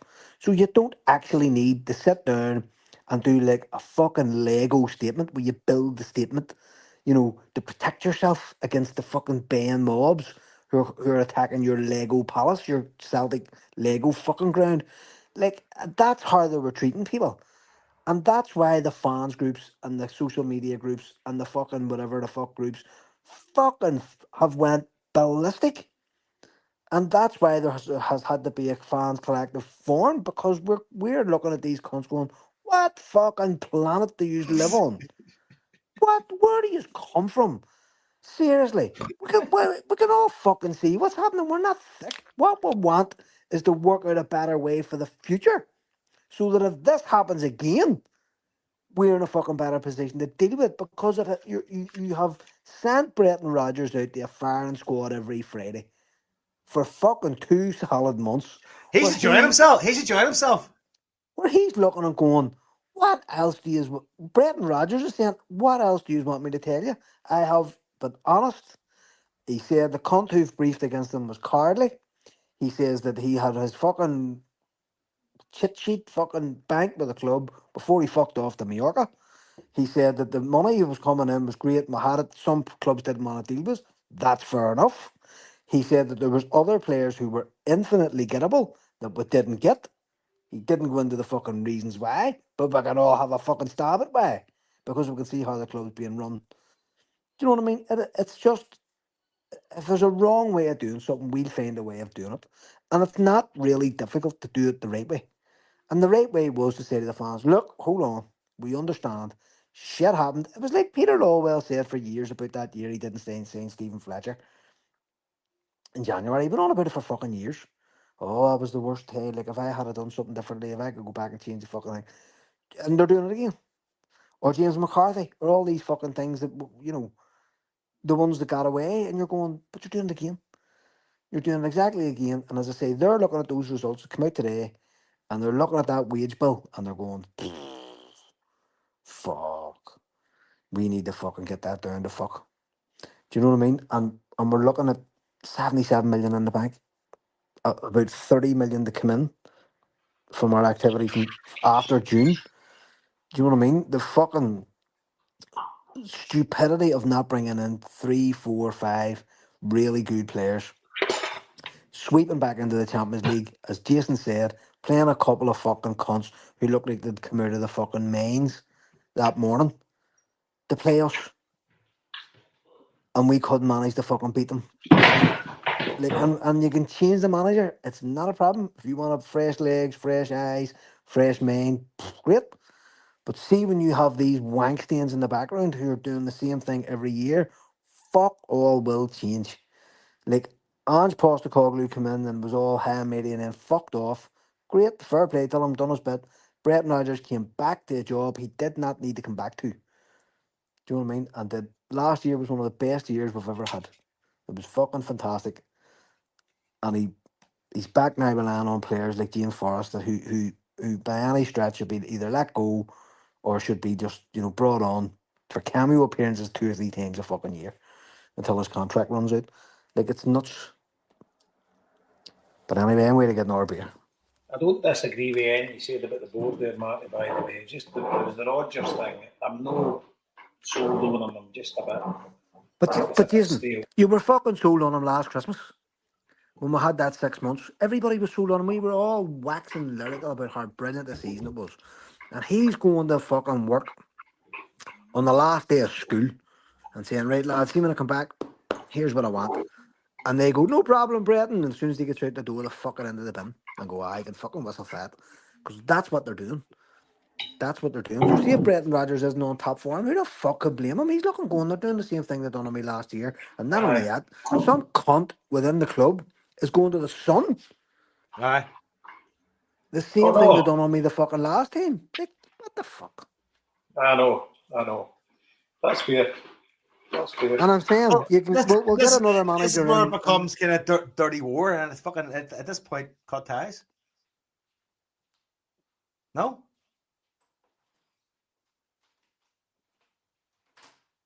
I don't know. We never make things better, do we? What did you say there, Joe? Sorry, I was desperately trying to come off your mute. At some point, when it becomes that point, like when someone's going to the Sun and there's this going on, is that an internal war to a certain theoretical degree? It becomes a bit of a dirty war, right? So fucking cut ties. No. Yeah, but we're not paying him, and he's not going to walk away for nothing. So we're stuck with it. We're stuck with the situation. Ultimately, Marty's right. Jason's right. I think the two of them are kind of. We're stuck with this current situation we're in, board-wise. And this is, I think this is actually a good segue to kind of move on to the next bit. But the fact is, we've got guys who are so arrogant in their belief they know what's best for them and the club that we should all just kind of wind our necks in. But it just makes no sense even going back and getting Brendan Rodgers if you're not going to follow it through.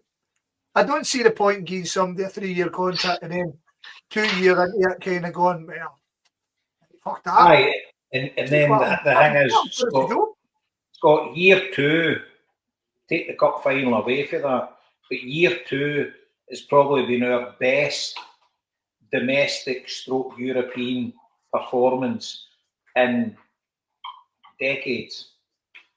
Mm. And then year 3, did you say fuck you? Like I say, I'm interested in that. Interesting what Marty says about the wage bill. So it'd be interesting to talk about that. I don't think it's the fuck you that bothers me. What bothers me is the way they treat your concerns. right? It's almost like a pat in the head going like, that's very nice. That's very nice. Fair play to you. You're thinking. And then they fuck off and do whatever they want to do. That's what bothers people. This idea that you're being treated like a fucking absolute imbecile. Everything we're saying, we've been saying for years. Here's Everything the we're thing. saying. Here's the thing about Kyrat. See if that cunt Maida had a fucking scored that goal when he was 1-on-1 with the keeper, and Oh, Wouldn't be here. he nearly it nearly landed in the Gobi fucking desert. None of us would even be having this fucking conversation. He's your fullback. Oh, see if Brendan Rodgers had his team fucking schooled on how to take penalty kicks. Well, that's a fair. Through as Well, well. that's a fair point. We've been saying that for fucking donkey's years. Listen, if Do your you know what I granny, mean? if your granny had wheels, she'd be a fucking motorbike. But the point Fucking was, fuck's sake. Seaman Maida missed that shot. The way he played over those 2 games, like he was working hard. I'm not saying anything about him, but he was waiting to leave, whether or not we get into the fucking Champions League or not. So that was Marty, the type of cup final man. again. Cup That was final the as well. Had the that was chance the again. type. That was and against Rangers too. Now the Rangers one was a bit longer ago, but he's been waiting to go, and that's the type of mentality that's running through that squad. Now, See the what can bottom Brendan line, Rodgers isn't do that? about it? Brendan Rodgers can drop those players and not play them. Fine, because he knows their heads aren't in it. That then fucks their transfer values, so he can't maximise the money that he's getting for them. Or But he can just play them anyway. if you've got one guy in the team that's clean through and a keeper that you don't want there, it's Dyson Maeda. I'd have took any of it. I'd have took Casper Schmeichel for him. I've been saying that for fucking years, Jason. I've been saying that for years. He doesn't make good decisions. He's a better athlete than he's a footballer. We all appreciate his hard work and hard he works, blah, blah, blah. But it wasn't a popular thing to say. But I used to say it. I used to say, listen, this guy, he's not as hot as we think he is. He's great and blah, blah, blah. But, and it's like 3 big games. Cup final, the Huns last year, or Huns earlier this year, sorry. And the Kairat, he did exactly the same thing fucking 3 times. It's hard to believe because you thought he would have learned the first time. But that's not really my point. I'm not having to go at Maida. What I'm saying is that mindset is in that squad. There are players that don't want to be there. Scott was saying about Negron and how he doesn't fit in the squad, but it's fuck all around his attitude. He's working hard and he's trying to create goals and he's our top fucking scorer. And he's geeing up players, he's geeing up the fans. Scott says he wanted to choke him last week. He says, should I say that, cunt doing that? But I'm looking at him going, but at least he's doing fucking something. He does exactly the same. There's nothing wrong with his attitude. And the thing is, No, I love Maeda. And see, last year, money couldn't have bought him. You know what he brought to our team. But when you're fucking solely dependent on him, and it's like when he's your centre forward and he's clean through. I mean, the Bayern Munich as well, the one that he fucking ballooned by as well. You're just, he's no the guy to fucking, I mean, he gives you so much in games, but then you need to just take that fucking brain farts for him in the fucking heat. I know. It's just, it's brutal.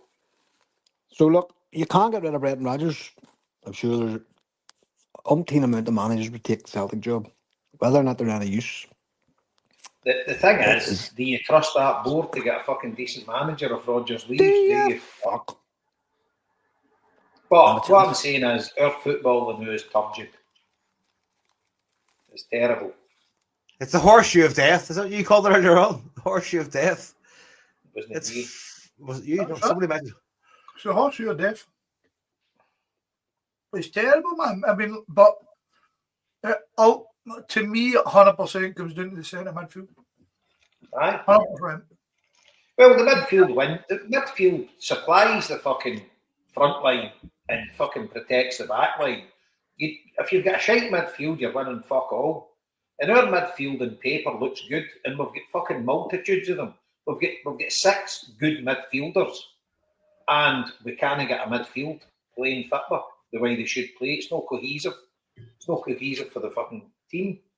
So, and there's definitely an element.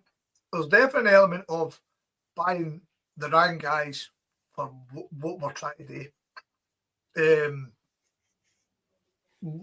We knew. I did feel sorry for Brendan Rodgers because we've just totally stripped the goals for the team. we've shafted him.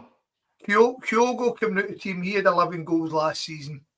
Adam Ida, 20 goals last season. Kuhn, 25 goals last season. Cal Mack scored, 10? I think Hatate 10. And neither one of them are putting goals up as they did. Well, the other thing is too, Scott, as well as their goals, Maeda, Kyogo, Kuhn, Ida, they all had assists as well. So they were all creating goals too. So it's not just the goals that they're scoring. No, It's also the goals I that know, they're fucking right? making. I know, but Go on. the fact is, we've got rid of the main striker we had, right? Rightly or wrongly. I mean, I saw Swansea fans having a go at him, right? Fair dues, right? But you've lost him and you've lost Kuhn. And the irony is Kuhn was half the boil by the time we sold him. So to get the amount of money we did, I suppose is pretty good. It really just does come back to not getting the guys that Brendan Rodgers wants to work with. And you're not getting them in a timely manner at all. That's ultimately I'm not saying anything that you don't know. Like I say, Negrin looks like one of the ones, and for the price we go, I think, yeah, go for it. Go for it. Why not? Because that boy's a talented boy. Like I say, he bugs my tits, but he's definitely a talented guy, and I agree with you. He's trying, but he's trying my patience sometimes. See that pass to McGregor on the edge of his own box? I could have punched his ear in. You know what I mean? Fucking murder Polish. But we watched Brendan Rodgers for 2.5 seasons before. We've watched him. He likes his wingers to play a certain way, and they're vitally important to how his team play. And for us to not give him them is nothing short of fucking a disgrace. And I can understand your point. I can understand Jason's point, because maybe my expectation of Brendan Rodgers is higher than it should be. Maybe he's mortal man, but I just thought I'm at the stage now, guys. I hate philosophies. I hate somebody who can't adapt to fucking make things better. I'm getting frustrated. I'm getting frustrated with modern football. I'm getting frustrated with modern football as it is. Hence why I was pining back to that Des Walker interview. We played Borussia Dortmund, and I asked the question, why is a guy like Callum McGregor no good in him to go, right, fuck this. Kuhn, come back in here, tuck in here. You fucking come back in here. We're just closing up shop for the next 10. We'll get to half time because this is fucking garbage. I like the way Des Walker says, see everybody on the pitch. They didn't need the manager to fucking sit and tell them where to go every fucking second. And maybe I'm just too old in my head for that. But see right now, shake it up, Brendan. You're good enough. You know you're good enough. Like I say, we're talking about him not having the player. Do you remember when, I think it was only for 2 games, he had Edouard and Dembele after we signed Edouard full, and he played the two of them up front, and by fuck, we looked great. I'm certain Dembele left soon after, but we looked fucking great, and you were kind of going, hey, by the way. See what you're saying there, Didn't Scott. play up front against Hamilton away on Edward's debut? No, not wrong. But Scott, did you not Edouard came off the bench, but I'm talking about when we signed Edouard full time. He played the two of them up top, and I remember kind of going, it looked magic, and obviously sorry Marty, yes. No, what I was going to ask you was, see what you just said there about not needing the direction and stuff. Do you not think that was us last year? Like, that was us last year. Like, it was like you had 9 captains on the pitch last year. We were just unbelievable all over the fucking place, and you were looking at players like Engels going, oh, fuck, he's going to be next. You know, that's to me how we were October, November last year. We were just everybody. There is no doubt about it that we're off form. But if we be honest, we've been off form for a good long time. And as a £3 million a year manager, know the fucking guy who should be sorting that, Marty? Or are we totally fucking? But that's his. Blame him. Yes, but that's his. See all the arguments that you made 5 minutes ago. They're all Brett Rodgers' arguments. You've stripped my team of goals. I get it. You've I stripped my get team it. of assists. I can't play the way I want to play. I asked you to bring in these players to help me do that. Do you know, like even when So, we were doing like it was like not a meme, like a graphic done about a month ago of the depth like what the Yanks in the American football call your depth chart, which is like each position and how many players you have for each position. And like you were looking at it going, there's nobody left. What the fuck? He's not going to be able to field a team this year. I do agree with you. That's why I brought it up. But does that mean we've just got to accept it? And Brendan Rodgers go, well, I've got these players that don't fit in my system. Well, how about change the fucking system, Brendan? How about But make them then, fucking right, something that so different That, system? that was exactly my point.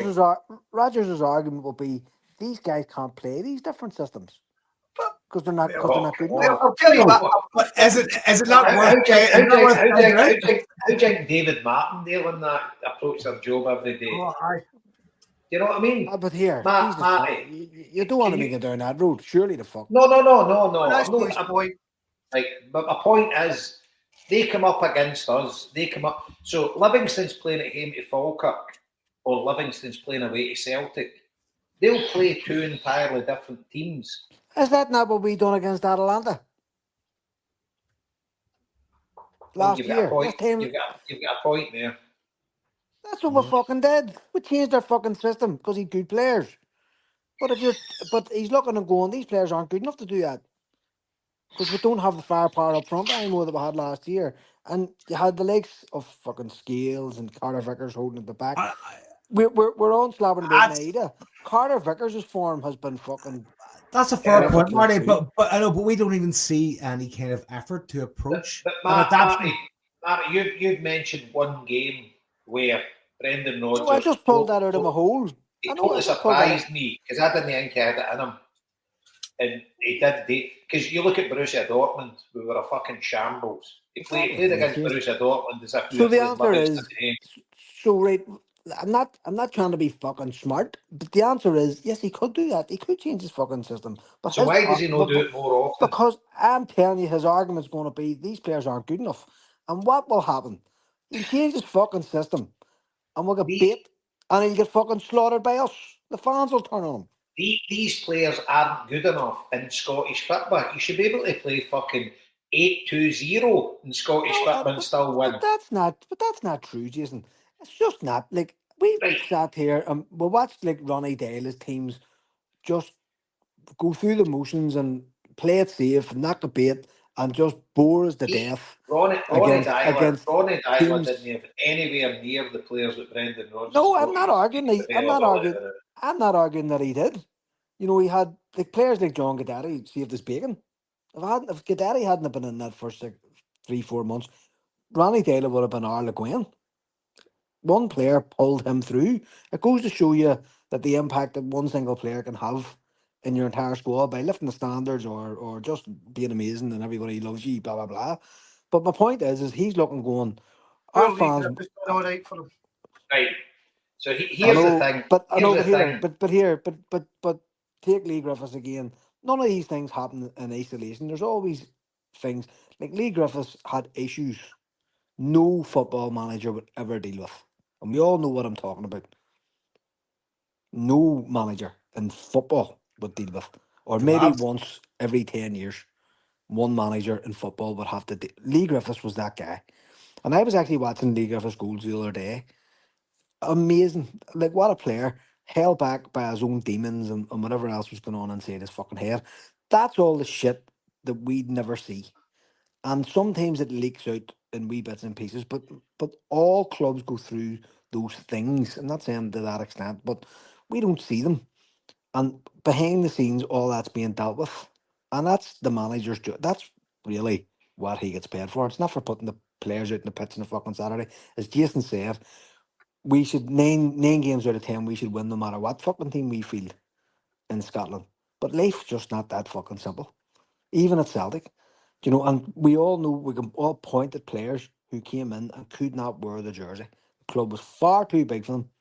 They hadn't got the mentality to play here and had to be fucking weeded out in some cases, or in other cases, the cost us a fucking fortune, or the cost us massive games. Players who I've said before, players like Magnus Hedman and Nets, just did not have the mentality to play at Celtic. Was overwhelmed by the amount of kit that the fucking club gave him, which is what I was told at the time by somebody inside Celtic Park.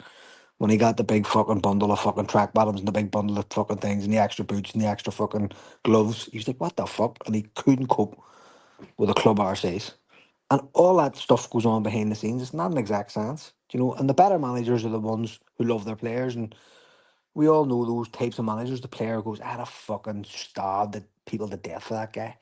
Aye. You know, that's what you want. And in fairness to Rodgers, you saw how him and Iheanacho reacted to each other on the training pitch last week in Iheanacho's first session, and I was going, fuck, that's brilliant. Big hugs, big high fives, and smiles on their faces. They looked as if they were so glad to see each other. You know, and that's what you're hoping for. You're hoping that Iheanacho's going to be our man for the next couple of I'm months. totally hoping you're right, Marty. That's an interesting thing, Marty, as well, you're saying there, because, like, I mean, at the end of the day, does Iheanacho bring a different kind of perspective to other players? And we don't know, Joe. That's exactly. We don't know. He's played at a brilliant level of football. You know, it was fucking like Rodgers is laughing when the last penalty he fucking scored for me was at Wembley in the Charity Shield when we knocked out fucking whoever it was, Chelsea or something. You know, so you're hoping that he's our Gaddafi for this next couple of months, fucking to keep us going, and we're going to have a rocky time. See over these next couple of months. Pardon me, particularly the Europa League matches. They ain't going to be pretty, but especially the way the fans have reacted and the uptake of tickets and that. Pardon me, and things like that. We're going to be in for a rough couple of months here, you know, and I'm not sure what way the chips are going to fall on it really. Sure, Scott's fucking sorry he brought me into that conversation there. Not at all. No. I mean, I as much as I agree with you, and I everything you said makes sense, and I have definitely had the same conversation when I flipped and flopped on Brendan Rodgers. I still have an expectancy of better, and we've been poor for too long. We've been. I mean, this is literally for Christmas. Yeah, I mean, but we're looking back. No, I completely agree with you. Totally agree with you.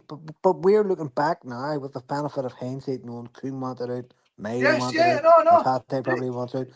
That probably explains why we're stinking. Carter Vickers probably wants out. He's been here for 3-4 years. Whatever, he's been here too. There's other players in that squad maybe who are going, you know what, I'd like a fucking change. And Rodgers is saying the same thing last week. He was saying these players are being offered life-changing money, change their family circumstances. Marty, no harm, Pabby. You're now just repeating yourself, and we all agreed with you. We all agree with that point wholeheartedly. When you're dealing with that, we and you spoke about it, how for Brendan Rodgers' own sanity, it's probably best that we fucking rotate players quicker than we do. But Celtic are a fucking basket case. We'll come onto that mare. And I'll be honest with you, but see if Celtic were fucking half decent at board level, and I don't mean fucking top of the tree, I just mean half decent. See all the players that we want to move, Marty, get them moved. And the thing is, get new players in. And I reckon Brendan Rodgers would then be a manager that I would want to be. That's what he was saying last week. He wanted Maida to go. But the thing is, I think Brendan Rodgers, when somebody first meets him, it would be brilliant. But I think he's stale because he's got the same players and he's probably been saying very similar things to them for a couple of years. Again, Jason, we're kind of going in circles because I think we started off by saying that fucking point.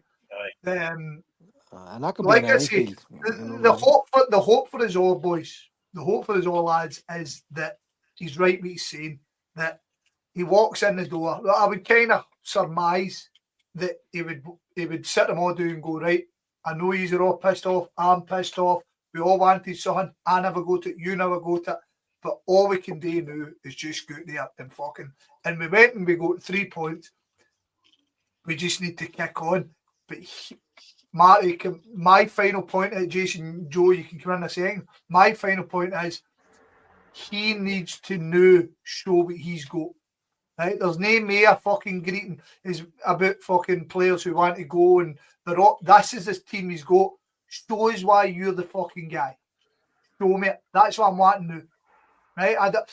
We've made loads of excuses. The excuses are all gone now because the windows shut. Go and fucking prove you're the guy. You're I agree with you, Scott. You can only fuck with your dick you have.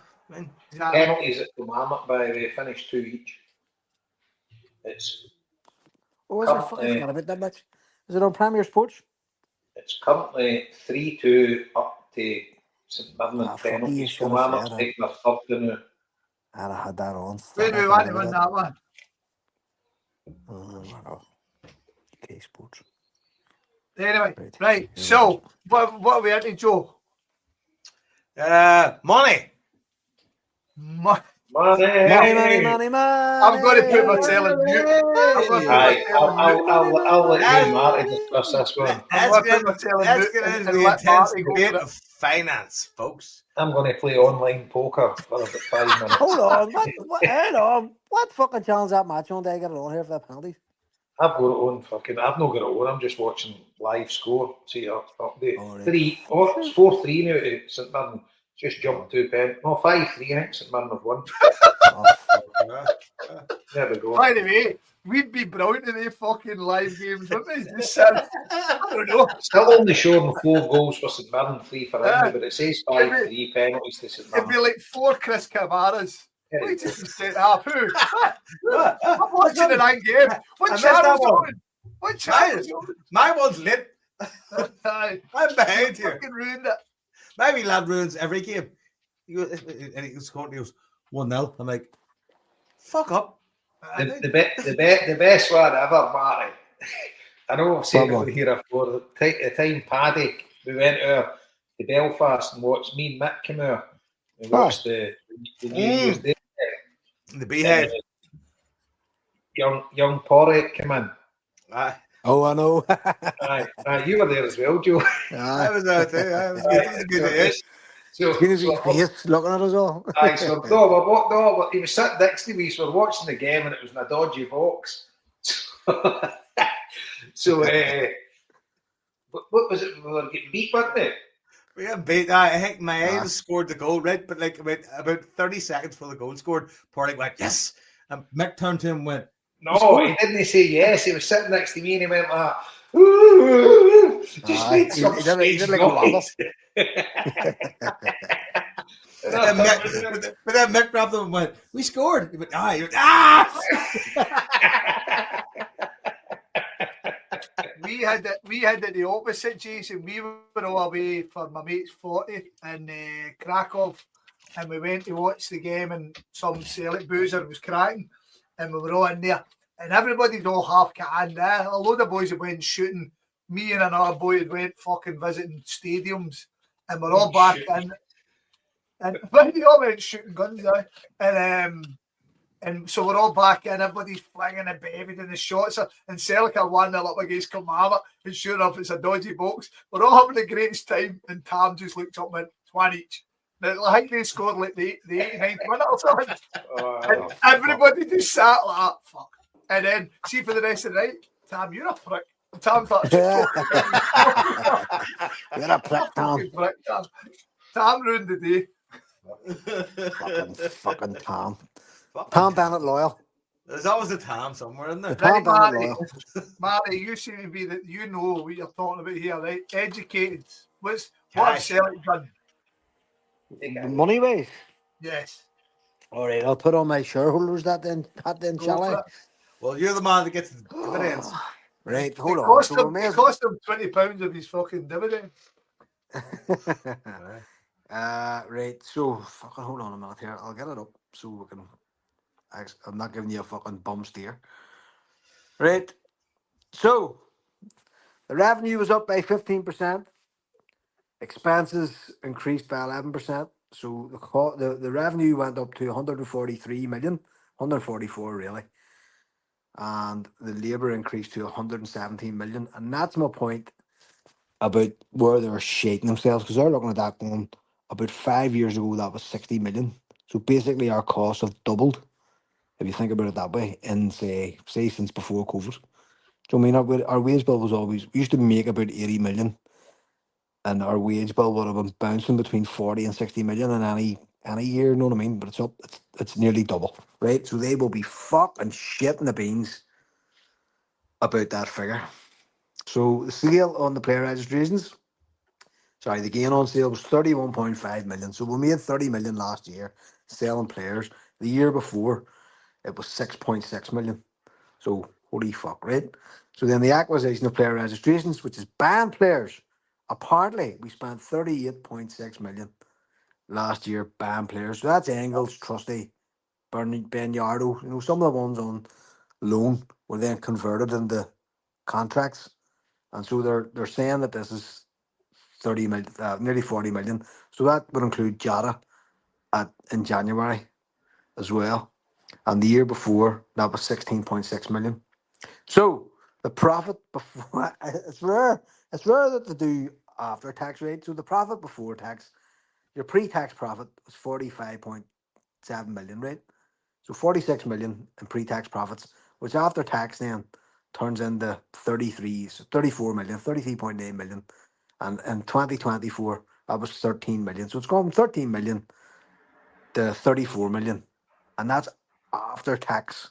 Your tax has already been fucking taken, right? And the cash at the end, the cash at bank was about the same as last year. It's gone up 100 grand to 77.3 million.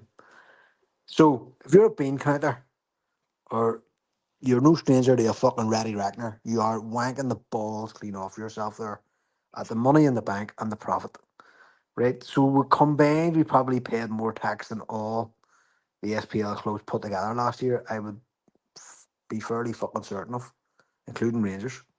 Do you know what I mean? There's like £12 million tax or something there being paid. And as I say, revenue has gone up, but so have the costs.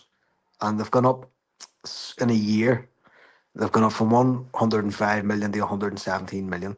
So about £12 million additional cost in the year. Now everybody goes, well, how does that work, right? So you've extra fucking matches to put on because we're in the Champions League, extra flights, accommodation for flying, player bonuses, all that sort of shit that would all be factored into the jump. Do you know what I mean? In your cost, and then obviously if you're paying more money out per year for players, then all that would be factored in as well. So they're as healthy a set of accounts as we've ever had in our history. You know what I mean? 70, 80 million in the bank and a profit of 30 odd million. Like, and could you imagine sitting in the 90s saying, oh, we're going to have near £100 million in the bank? Now, that, as I say, doesn't include all the players that were, you know, the likes of Kuhn, all the other sales that have happened since June. And we're going to get rid of Maeda and players like that for a profit or for, you know, we're only paying buttons for them and we got them. The likes of Kuhn, Hatate, a couple of million each. And they're going to be sold probably in January. So there'll be more money coming on top of this. The kicker will be we're not in the Champions League. So it's an instant dunk next year. We're not going to be making anywhere near that revenue because we won't be getting the broadcasting money and all that sort of shit. And with fans threatening to boycott the European games, there's going to be another fucking hit that's coming. And they know this. So instead of planning for this not to fucking happen, they've allowed it to happen. And they're going to end up reaping the fucking consequences. And they will use that as an excuse and say, oh no, we can't do that because we're going to face this. The fans are boycotting, so we're going to have to hoard this 70 million we have to get us through next year because we're going to be losing money. Our wage bill's through the roof. It's doubled in the last couple of years. You can see all their arguments in front of you. Whereas if had I actually just paid a couple of players in, like fucking the winger who played at the weekend, one man a match, he might have been the difference between 40 million and losing money. Yeah. And Jason Higgins told me yesterday that they were looking for £90 a game off him for his seat this year for the European games. I nearly fucking dropped dead when I heard that. I was like, what? I just got an email. I checked it there. They sent it to the day. I was working long hours a day, so I got checked the email. It says prior to our email earlier, could you please advise us if you're behind your ticket? So I know 16 folk that got a minibus and they're on Club Celtic. None of them are taking their tickets. They're all just going to go for a meal. Who could blame them?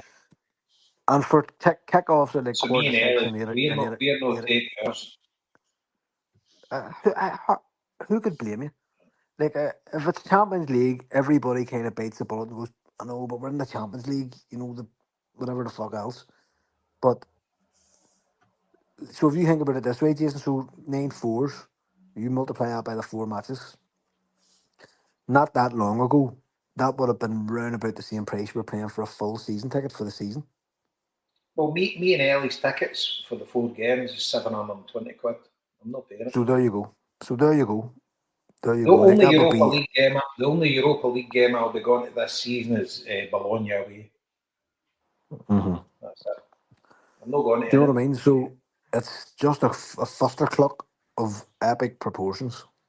And I don't know how they can justify it. I genuinely don't. And like someone else said that this would have been the opportunity to kind of soften the blow and reduce the Europa League ticket prices and say maybe like whatever £100 for all the matches or something. That would have boosted the attendance. Then you make more money on your match day income. More people like Scott trying to blast Chad fucking juice. Do you know what I mean? Or buying a pint at Club Celtic.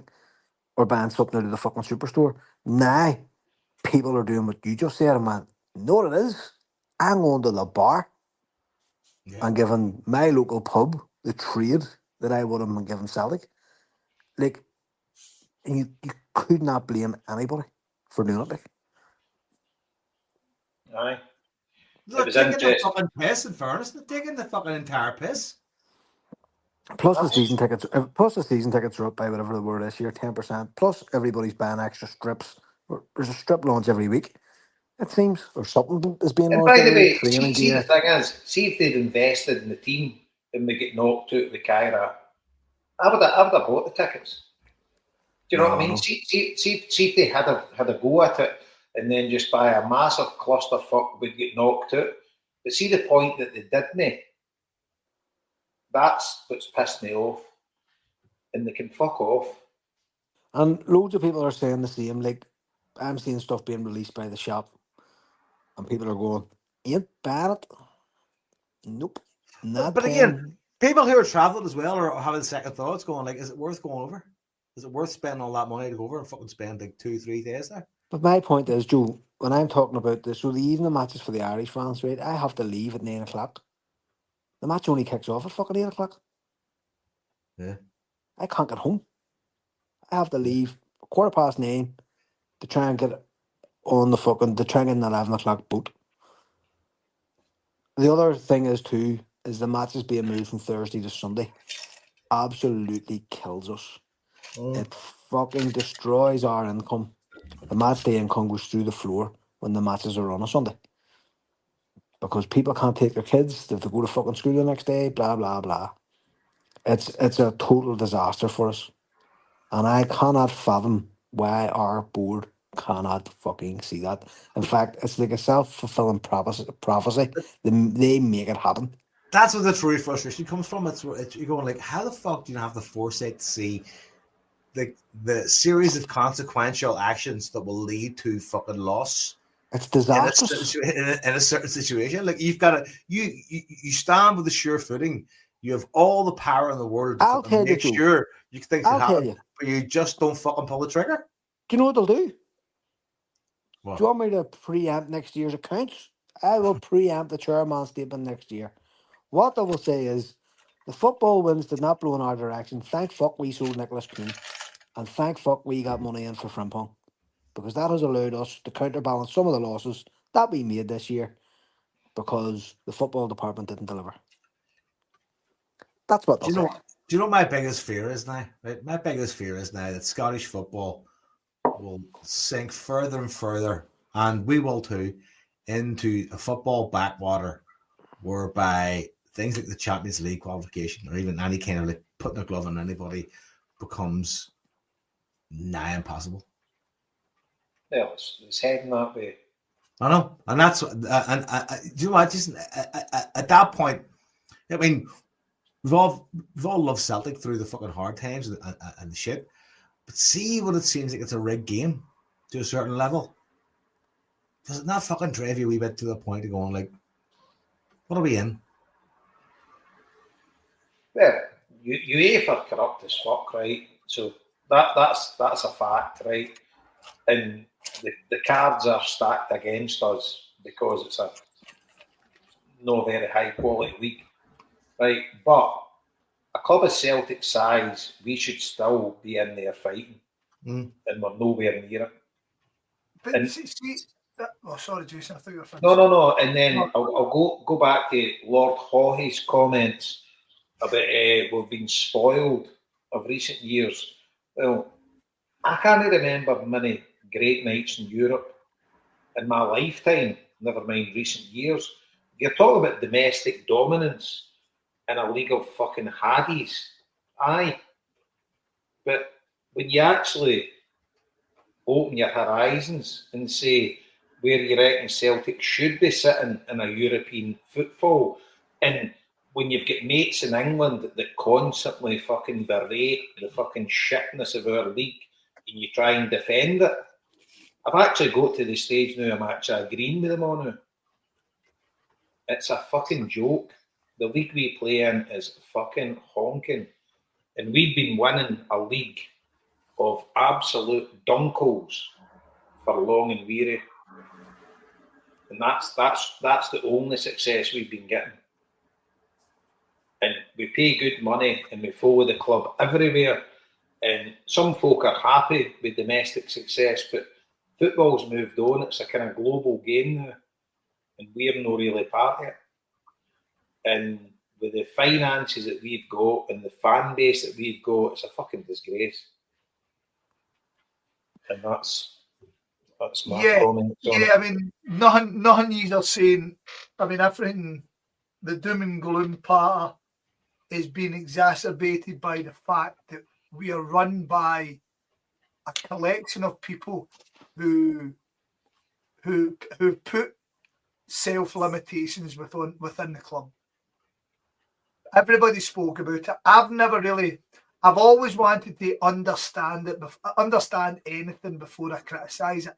But the fact is, we have a youth academy that produces very little. And we continue with it, and it never seems to be reviewed. It never seems to be overhauled. It's just there, and it just keeps happening. And so, but we've got a club that doesn't seem to think it's a problem. That's a problem. We are watching clubs like Club Bruges. I know they're the big thing and all that, and they never win the league and blah, blah, blah. But we're watching clubs that are smaller than us or equal size to us being ran in a way to maximise what they can do. We are run by a collection of people who have no interest in that, because what worked for them in terms of putting money on the table and delivering domestic success, see what worked 25 years ago, it's working now. And we're out of date, we're stale, and we've got this pompous attitude that they know better, and we're failing. And see, the thing is, Jason, and I think I'm speaking for you, Joe. I think I'm speaking for you. See if Celtic put measures in that embrace the fans, that embrace the good things that they've got, and a dedicated support is one of them. See if they embraced all that, and due to world football, we couldn't afford anything anymore. We had to shop on a different fucking level, but we were fucking scouting at such a high level that we were still main. And see if we played Europa League football because of the league standing or whatever, we'd all understand and we'd all get it and we'd all agree, but we'd all still love our club because our club are embracing us, our club are treating us right, our club are being run correctly. But the fact is, we've got shite hawks running us. They don't give a fuck what we say. They get their fucking pals in the media. They get their billionaire pals to come out and talk them up. And they don't care. The fact that things get released today, and Peter Law finished it all by saying, me and my exec team will be leading this club for years to come. I mean, we're shouting we're shouting down a fucking empty alley now. And for all the people who decided no to go and, I mean, right, we're coming to the board anyway. Since we're on the board, right, I watched Celtic this morning, and Hamish had, I think his name was Paul from Australia, right? He's an excellent, he talks excellently well about Celtic. He's really good. But then he was talking about the protests, and he was kind of going, well, we should be getting this group and we should treat the board with respect, and we should be approaching them in a nice manner and try and get, and I'm sitting going, oh, God bless you, son, but keep up. Stick to Aussie rules, pal. Stick to Aussie rules. I don't want to insult the guy because he seems really nice. Oh, and then I watch Celtic Underground, and the boy that does the walks again talks beautifully well. Been going to see Celtic a long time. Not going to doubt anything about him, but he starts going, I don't see what the protests are going to do, and I'm kind of going, come on, guys, come on, man. Keep up with this. We can't let winning games stop us doing what we're doing. There we are. That's the cabbage fucking end of it. Mate, Scott has just pointed out on a message there that this is the first year since COVID that our merchandise sales have flattened off. Now they're not exactly low. Like it's 30 million, but it didn't claim from last year. So we've clearly tapped out on the amount of shit we're being asked to buy. You know, and what's this about a new shop? I seen something about a new shop. New shop in Queen Street, 2 level. Well, that's the only thing Celtic have done that's actually proactive that I've noticed in the last fucking 20 years. Because it's see when you walk along Argyle Street, Marty, see where the old shop was. Well, the shop that's there now. Yep, I remember. Do you know where the Celtic shop is now in Argyle Street? Yep.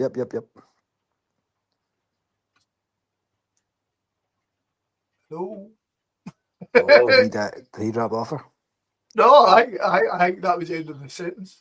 No, I'm saying, Marty, do you know where the shop is now, the one you walk along to Central Station, right? Yes, indeed I do, yes. Right, see if you keep walking there towards Celtic Park, see when you come to the road that you cross, there was a big Next that sat in the corner there. That's there, the old Next unit. So that's it. So it's going to be a cracking shop. You know, that's a big space. Aye, massive. So that's quality. You know, that's about the first proactive thing Celtic have done in about 20 years.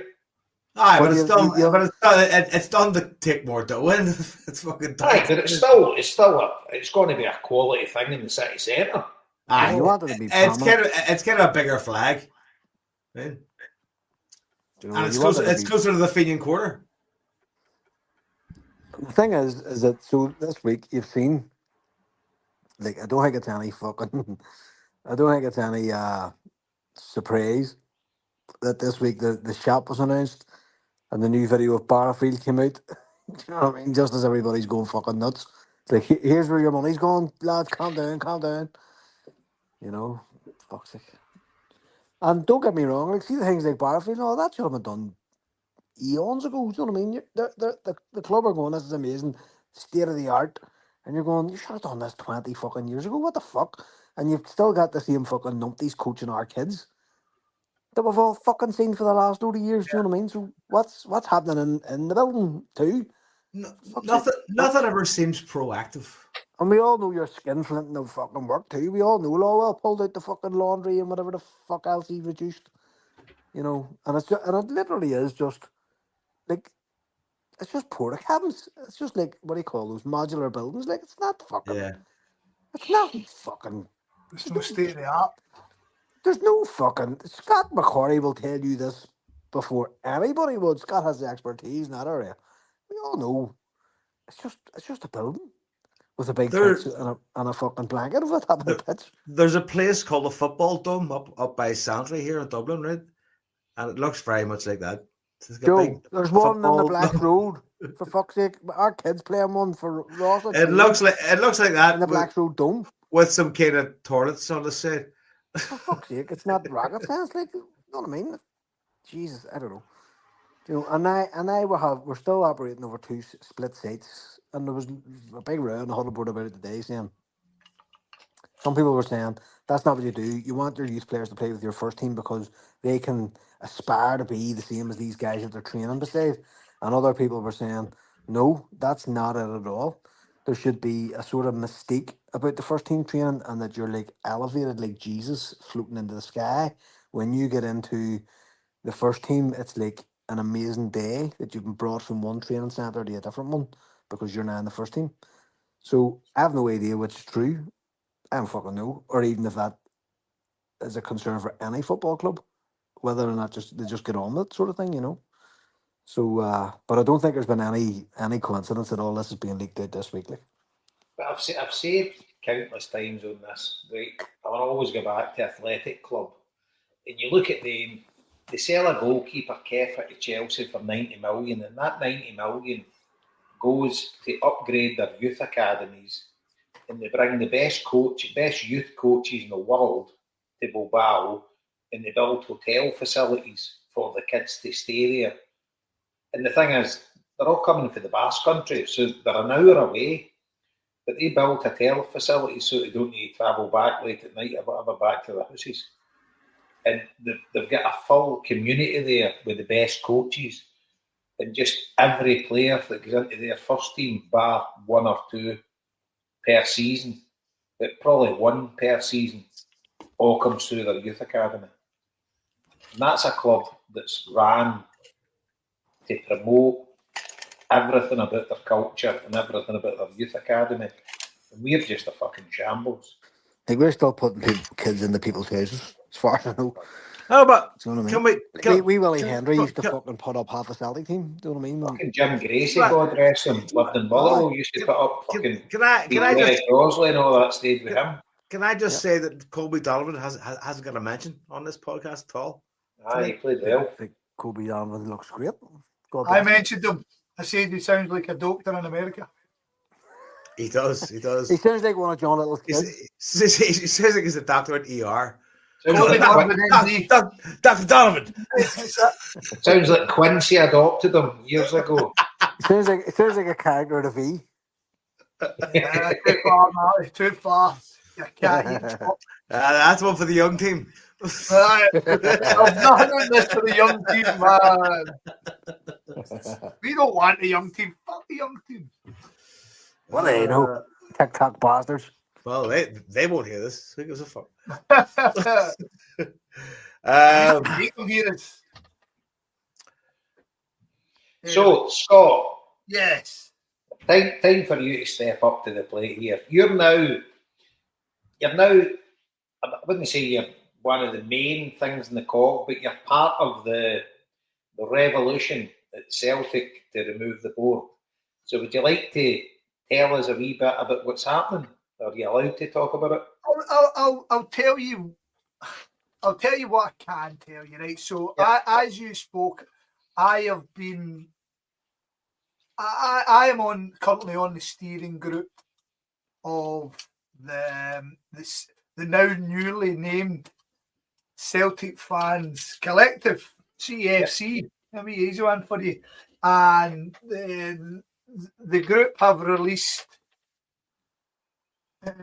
what would you call it? A statement, an email out to everybody who'd signed, to all the signatories for the previous week, all the groups, all the sports club, the association and stuff. So they've released that and it's on, so you can read it. It's on all the groups and stuff like that. Anyway, so I've been put on it, and I'm proud to be on it. I was at the first meeting we had on Monday. Obviously, I can't get into much detail in what we spoke about, but all very positive once again, all very respectful. Some really, really intelligent folk on that, to the point that we're talking about stuff and I didn't know what it was. But no. It was very good, right? And the great thing about it is there's a whole wide range of expertise, and people are. And another thing that I thought, they were all confident in themselves that their effort will at least attempt to make a difference. There didn't seem to be anybody in that steering group who was just sitting there having a wee jolly. Maybe myself, but I'm kind of waiting for. So what's going to happen now is we're going to break into subgroups, and each group's going to have their expertise, and I'm kind of waiting to see what group's going to kind of need me in. I dare say there'll be people looking, Danny Allen McCoys, who are these people? We demand to know their names. It'll be kind of coming out. You'll meet people and they'll talk about people and stuff like that. But there's been a certain amount of agreement, and it was, like I say, very encouraging. There's a lot of heart, there's a lot of passion in it, which is a starting point. So there's 3 bodies for the fan media. I haven't had the chance to speak to them. So at our meeting, and it was already spoken about today, Jim Moore stood in for Paul John Dykes. Is it John? Paul John, aye. So Axom have kind of got somebody else, and I believe there's another one, and we're kind of going to have a group to see what role we can take. And once we are in these working groups, then there's going to be kind of within the working groups, they're going to basically stick their arms out, and if somebody's got ideas and somebody wants to put input, they're welcome to do it. They might not be on the group, but they're welcome to come and help. That nobody's help is ever going to be rejected. So I hope people don't get caught up in the whole who's on the steering group, because early days, and I dare say people will come and go because situations in life. You've got to remember that every man and woman sitting in that meeting have all got jobs, they've all got lives, they've all got wives or husbands and kids. So there needs to be a wee bit of respect on those people. A, putting themselves up for it. B, offering their expertise. And C, offering them their time. So there's got to be a wee bit of respect and a wee bit of appreciation for that. It's very early days. There is something planned for Sunday that will be released in due course. It's not my place to say it. I hope us as the Homeboys as a group can all help. I dare say there'll be a time where you guys' expertise will be used to me, and I can bring that to the group. And I would hope that every steering group could do that. Every working group could do that. Touch into. But the big thing, it's going to be hard, guys. There's no doubt about it. And the great thing is, everybody's sitting there realise that. There's nobody sitting there kind of going, if they don't get out in the next couple of weeks, I'm off. You know what I mean? Everybody's kind of, right, this is what I think we should do. And we're coming at it from different angles, which is excellent. Really good. Do you know what I mean? I hope I'm not, I don't want to say too much. Right? You understand, right? Because, like I say, I don't want to say too much. I hope we can play a massive part in it. I hope we can play a small part in it. I hope we can play a part in it. And I hope we get some results from it. But it won't be done through lack of effort. Another thing I would open up to our supporters, to anybody that even listens to us, this isn't going to be cheap. So we kind of need support. That'll be put in plan as well, donations and kind of fundraising stuff. So that's going to be coming as well. But I mean, I've literally just saw the price of some of the stuff that the Green Brigade have done in the past. Fair fucks today, boys, by the abs, because that's a labour of love. You know what I mean? What they boys do with the tifos and stuff like that. So turn your camera off, Jabo. So like I say, I don't really want to get into the minutiae of it, because, as I say, if you go in your I like that. Come on there, Scotty boy. I don't want to release anything anyway. So there's stuff out there that we can all read. There's a starting point there. I'm encouraged by it. I'm encouraged by it, to be honest. I hope everybody sticks with it. All I'm kind of doing right now is just a rallying cry for us all to keep with it. Celtic, Touchwood are going to get better, but we can't let this go for the reasons that we've all spoke about in this podcast. I mean, a wee task was put down to somebody. I think I might take up with regards season tickets and see what your season tickets were. Joe's talked about it. I mean, Joe, just to bring you back in, we've got a £77 million back club now, and they've fucked up your tickets. You know what I mean? They haven't fucked it up. It's just I just don't really understand the fucking online system because it's so antiquated and fucking old and fucking shit that like it's 2025, man. Get a fucking get a good online ticketing system that works. It baffles my mind. Like I used to have an account, right, where I could control 2 tickets, and then they had this new digital thing come up, and then I went in and I chose the 2 reference codes, and I just clicked on one, assuming that they would both be on the same account. But the one I went to had no tickets, so I had to go back and then put my other account, and that other account had 1 ticket, and I was like, I don't fucking understand what's happening here. But Liam, being Liam, understands what's happened, and I just don't understand what's going on, right? But that shouldn't be the case. Like I know, but like one's a kid's ticket, one's an adult ticket, and I used to have both of them on the same account, and I'm going like, how the fuck could I have 2 accounts on one email address? It doesn't work that way. Your system doesn't work that way. I'm going like, what in the fuck is happening? And you know what? At the end of the day, they don't give a fuck. I mean, there has to be a better system. There has to be exactly. I'm just kind of pinpointing things. I mean, like I say, they've eventually got the. But let's be bloody honest with it, right? We know season tickets pumping dough into Celtic, and none of us get any discount after the end of the show. I mean, how garbage is that? You would think that's an easy shoot in, man. No, I mean that's if you buy a season ticket, you get 2%, 2% after something. No, I mean, but it's all just it's all about making this amount of money and keeping the shareholders. Marty, you kind of corrected me. I said we're beholden to the shareholders, and I do understand that. But are we seriously that far down the line that your customer base just get treated with total? Oh, you're a customer. Listen, we had a mutual friend who worked for Celtic 20 years ago, right? And Celtic at that time were trying to bring in the loyalty cards. Like, just sat down and told me this. This is you remember this? This is the plan. Yeah.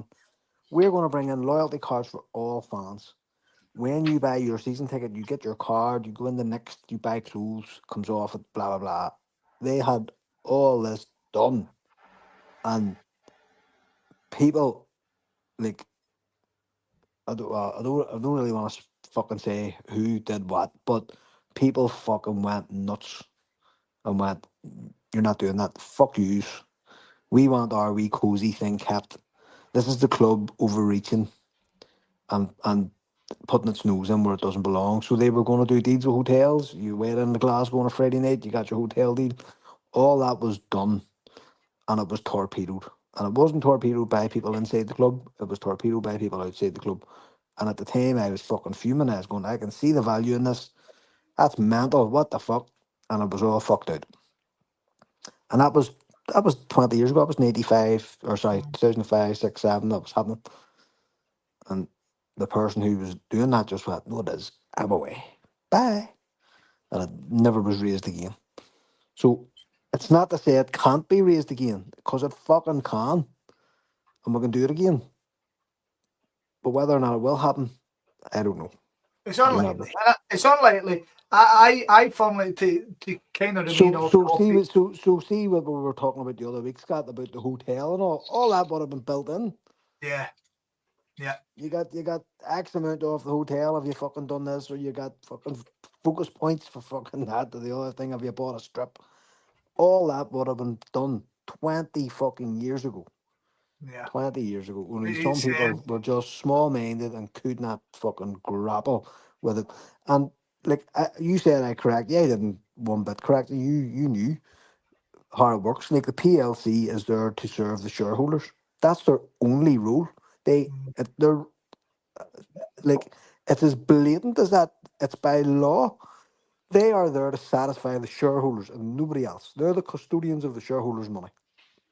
We are all customers and we get customer service. Shite or good or great or brilliant, we are customers are there to be served. So Joe can't get his fucking ticket sorted, go to your customer services fucking desk. Scott's fucking machine that hasn't worked in 3 years, go to your customer services desk. Fucking soggy pizzas, go to your customer services desk. It's not to do with us, we're here to look after the shareholders. Yeah. Yeah. We have a fans liaison officer, liaise with the fans liaison officer. I spoke to him years ago and I said, so I know Borussia Dortmund had, at one point they had 6. I believe Feyenoord were in the double figures of fans liaison officers. Always 2 or 3. And we have got 1 because we need to have 1. Exactly. It's a box. The box is ticked. We have a fans liaison officer. As decent a man as any fans liaison officer could be, but he's just there because we have to have him there. But what a fucking spotlight to put on one person. Yeah. And God bless him. You know what I mean? John he's a Paul legend. is He doesn't hide for it. What's that? He doesn't hide for it. I know, but it is an insurmountable task. No, it's a fucking joke, Joe. It's just a fucking totally indicative of how we are run. And like we said last week, Celtic have, like, some clubs have 100. I said it last week, 100. The clubs our size have 100 people working in their digital and their comms departments. We've got 7 or 8. You know, you have your digital officer and you've got Ian Jameson doing the press and you've got fucking Jerry Thunderbird doing the fucking TV. You've got a cameraman and you've got maybe 3 or 4 punts who are knocking out the match. Jerry Thunderbird and Rimmer. You get Rimmer, Marty. Fuck me. Like, we have like a handful of people doing... and that's why I'm very loath. I heard another podcast criticising some of the staff at Celtic there during the week. I'm actually quite loath to do that because they are really, really under-resourced. And you look at the amount of content and stuff they put out, they work their fucking balls off. And they're travelling all over Europe with the team. You know what I mean? It's not a good life. It's a tough life. You know, they're not on the wage. They're not on the wages that the football players are fucking on. I can assure you. We've dealt with the Celtic media department many times when we were doing the fan media stuff, like when we were doing like the kind of Freddie press conferences when we had like Liam Scales and made stuff with that and stuff. Stuff that got cut. Great people. No, we said it. People, hard-working people, fantastic people. We said it the other week. They were more than decent to us. As I say, I heard another podcast who was very critical of the staff, and I was just going, that's wrong. That's just not right. Our staff are good people. In the main, they're knocking their balls in. They're really under-resourced. The board, like Brian Wilson. What the fuck would Brian Wilson know about TikTok? Non-executive directors, what the fuck are any of them? Yes, Brian, we're setting up a TikTok. Say, is that tic-tac-toe? Is that game you play? What sort of site's that? What the fuck? Do you understand? Like you're on about a stick and a fucking... You know what I mean? Our staff have good ideas. They have great plans. They want to do things, and they just do not have the resources to do them. Here's and the everybody goes, question. Fuck, they're doing everything half-darsed. And you're going, it is, question. but it's not the staff's fault. It's not the staff's fault. Marty, the exact question. They want to be delivering a top-class service. Most of them are Celtic, man. Or women. You hear me? I can't hear you. Marty just blanked me. What's that? No. What I'm saying is, see Brian Wilson, the exam question is, what does Brian Wilson... Can you hear me? I don't know what the fuck if you can hear me or not. Aye, you hear us? I can hear everything. But look, anyway, you heard what I fucking said. He can't hear us. No, that dropped off, so it didn't he. Marty's being Elvis. Right. Can you hear me now, Margaret? Can you hear me now? Can you hear me now? Marty, can you hear us? Right, Joe, what's next on the fucking Lee Hist? Because I'm down. This is going to be fun. Do you hear me, Marty? No, I keep hearing this. I can't fucking hear you. I can hear you now. Can you hear me? Can you hear me, Marty? No. I don't think you can hear you. No. This is going to be good. Right, Dave, we'll go for it. Well, the exam question is, see a guy like Brian Wilson, and there's other non-exec directors I couldn't name, but what value does that guy bring to Celtic Football Club? Can you hear me? I can hear you perfectly. You can't hear me. Right, Marty. I can hear you laughing. Marty, Marty's gone now. He's gone off. Who? Can you hear me now, Marty? I'm still here. Aye. Can you hear me now? I don't know. You still can't hear me. Right, Marty, if it appear, Marty, that you can hear me and Scott, but not Jason. I can't hear fucking Jason. Jason's talking there. Well, what right. So I said to you about 10 times while you were on your rant, a couple of things and just blanked me. Sorry, Jason. No, I did not hear you speaking. I know, I knew you didn't. I knew you didn't. I can hear you now. I can hear you perfectly now. Aye, right, we're all good now. So the exam question is, Brian Wilson, non-exec director, what value does he bring to Celtic Football Club? Absolutely nothing. Name me one thing. Nothing. No, he made it done when he was appointed. You know, he was a politician and he may have had contacts maybe we were using for something. I have no idea. But whatever the fuck it is, it's long gone. Long gone. Aye. And seemingly, he's a non-exec director with many companies, not just Celtic. So he must be raking the dough in for doing jack shit. And that's been a bone. That's been a bone of contention, Jason, because the executive pay has. So where we're talking about fucking the expenses of the club going through the roof, they've all fucking sorted themselves out over the same period of time. So Lawwell's wages have gone from like 40 grand to 140, and Wilson's has gone like from whatever 20 grand to 70. So they're getting paid for fucking what? For nothing. Do you know what I mean? They don't have day-to-day rules in the fucking club. So what the fuck? And it used to be Brian Quinn. Whenever he was there, he had his own car. He had like a Bentley. They used to pick him up. So I don't know why the fuck I've got rid of that, or whether that's still going. Do you know what I mean? It's just fucking nuts. But the thing is, what I would hope, what Scott's involved in, and will all be involved in, the CFC, we need these guys to be accountable, to tell the fans what they're actually delivering to the club for taking their wage at the club. What do you bring to the table? Because the fucking thing is, Jason, see, when, as Scott said, the fans are doing this. The fans are bringing everybody together and go, what do you do? Do you do design? Great. What do you do? Do you do fucking finance? Great. What do you do? So the fans are doing this. Aye. So what the fuck different? How the fuck are the board getting away with? And we've got an ivory tower sitting up there that answers to nobody. Yep, 100%. Definitely. Really is. So we need to bring everything out in the open. We need to get a club that's transparent.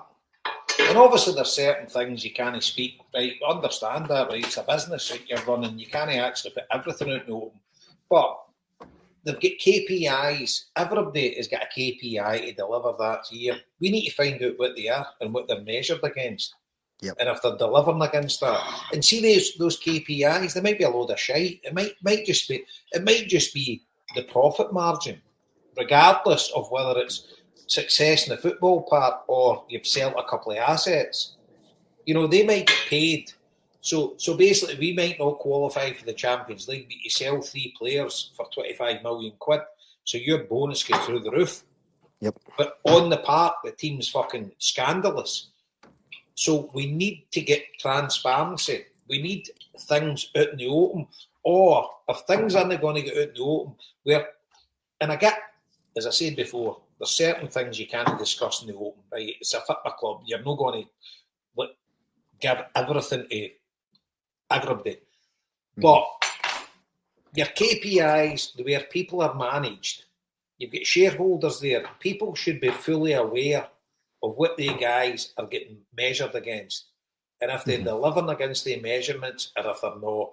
And see if they're failing against the measurements, then I'm not saying they get sacked, but the bottom line is most of them should be sacked. It's a fucking disgrace. They're doing nothing. We know that.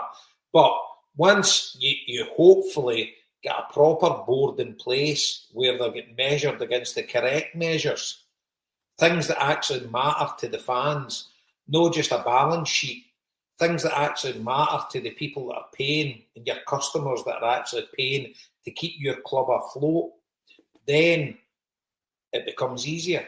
Because if they don't deliver against here's the thing, Jason. You said earlier on that your fucking family were basically giving up like a massive fucking chunk of your family income is getting into this club, and you are a customer, right?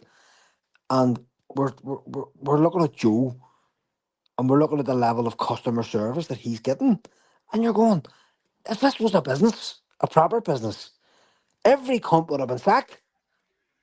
Because the shareholders would have been going, what the fuck's going on? Why isn't this customer getting the customer service he's supposed to be getting here? What the fuck? Like it's just it's mental. It's fucking nuts when you think about it. And we just keep handing over money. It's like, keys, peace, keys your money. Fucking fuck Leave us off. alone. Leave us alone. You know what I mean? You're like, Go what the away. how has this fucking come to be? Do you know what I mean? And Lawwell's, well, before Lawwell left, his wages had went from 300,000 to 1.2 million. He's doing the same job. The club hadn't got any bigger. In fact, Scottish football had got fucking smaller. And yet his wages were more than trebled in like a period of a decade. You're going, how the fuck's that possible? And that comes down to bad corporate governance. And that comes down to non-executive directors not doing their jobs. Because that's where the non-executive directors come in.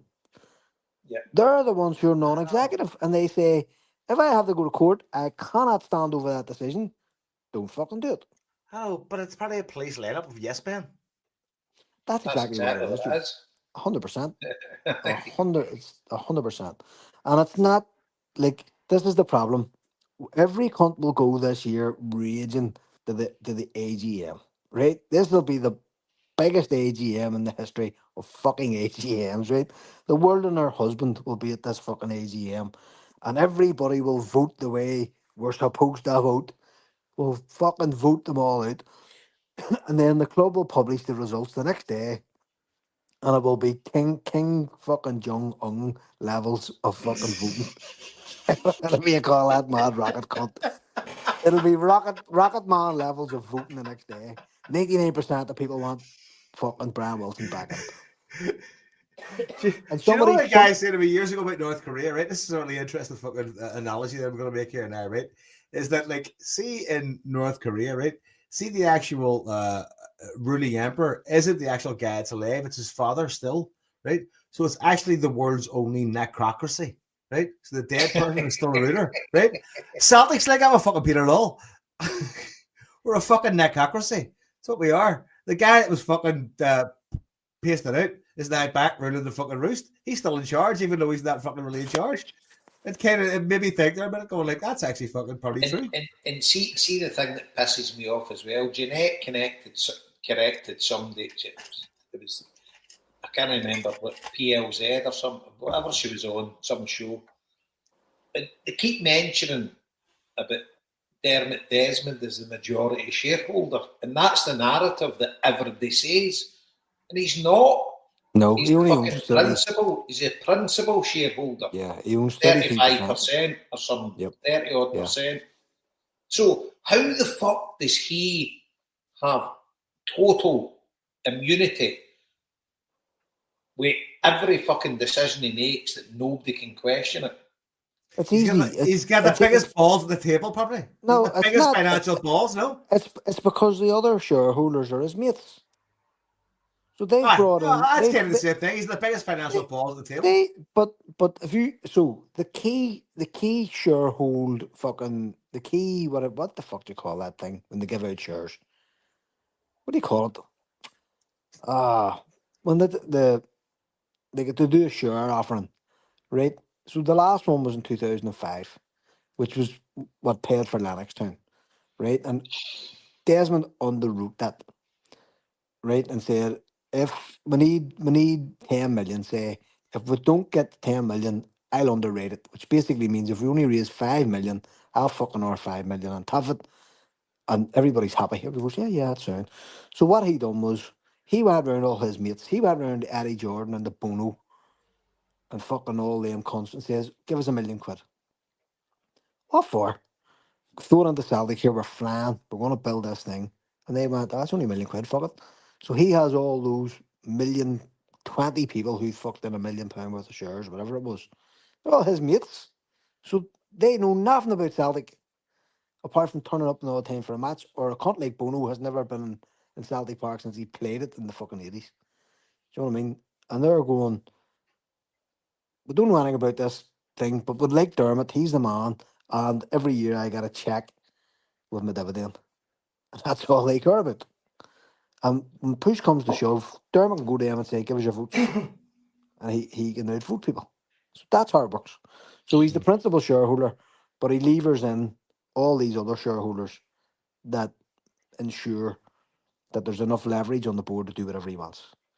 So tell me something, Mark. See the dividend, right? I know you get a dividend every year, right? Yep. So how much did you put in at the start? So here's the difference, Jason. There's two types of shares.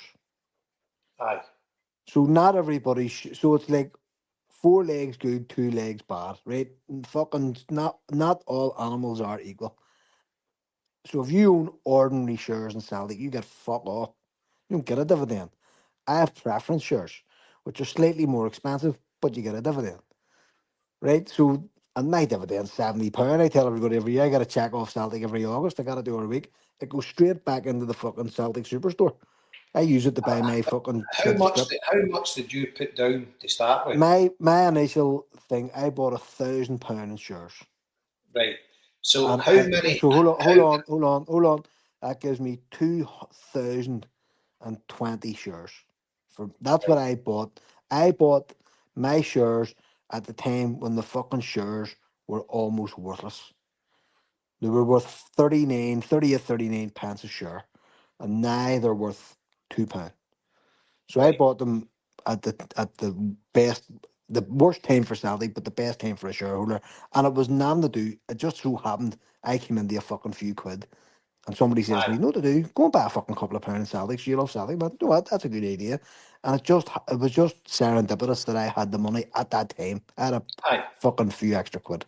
So So my point is, you put £1,000 in, right? yes, How many 70 quids have you had? I've had. So that was 2012. So 2012, right? I've got my money back. You've got no, you couldn't have. For Aye, well 2012, it is. Aye, so it's no, 13 years, £70 a year. So no. it's more. It is. It's just more than 10 years. 10 years is 70. Aye, Is, aye, is aye, seven, aye. You're seven hundred. near enough. So roughly, I've got my money back basically. So your Bonos and all your guys, they've all got their money back. They've all got their Long, a back. long time ago. A long Aye, time ago. Plus, they would have got discounted rates. So when you're doing a share issue, that was the word I was looking for. When you're doing a share issue, so look at the Huns done. Look at like that's everybody was laughing at them because they were printing confetti. Everybody knew that the things the share issues that the Rangers were issuing were fucking worthless.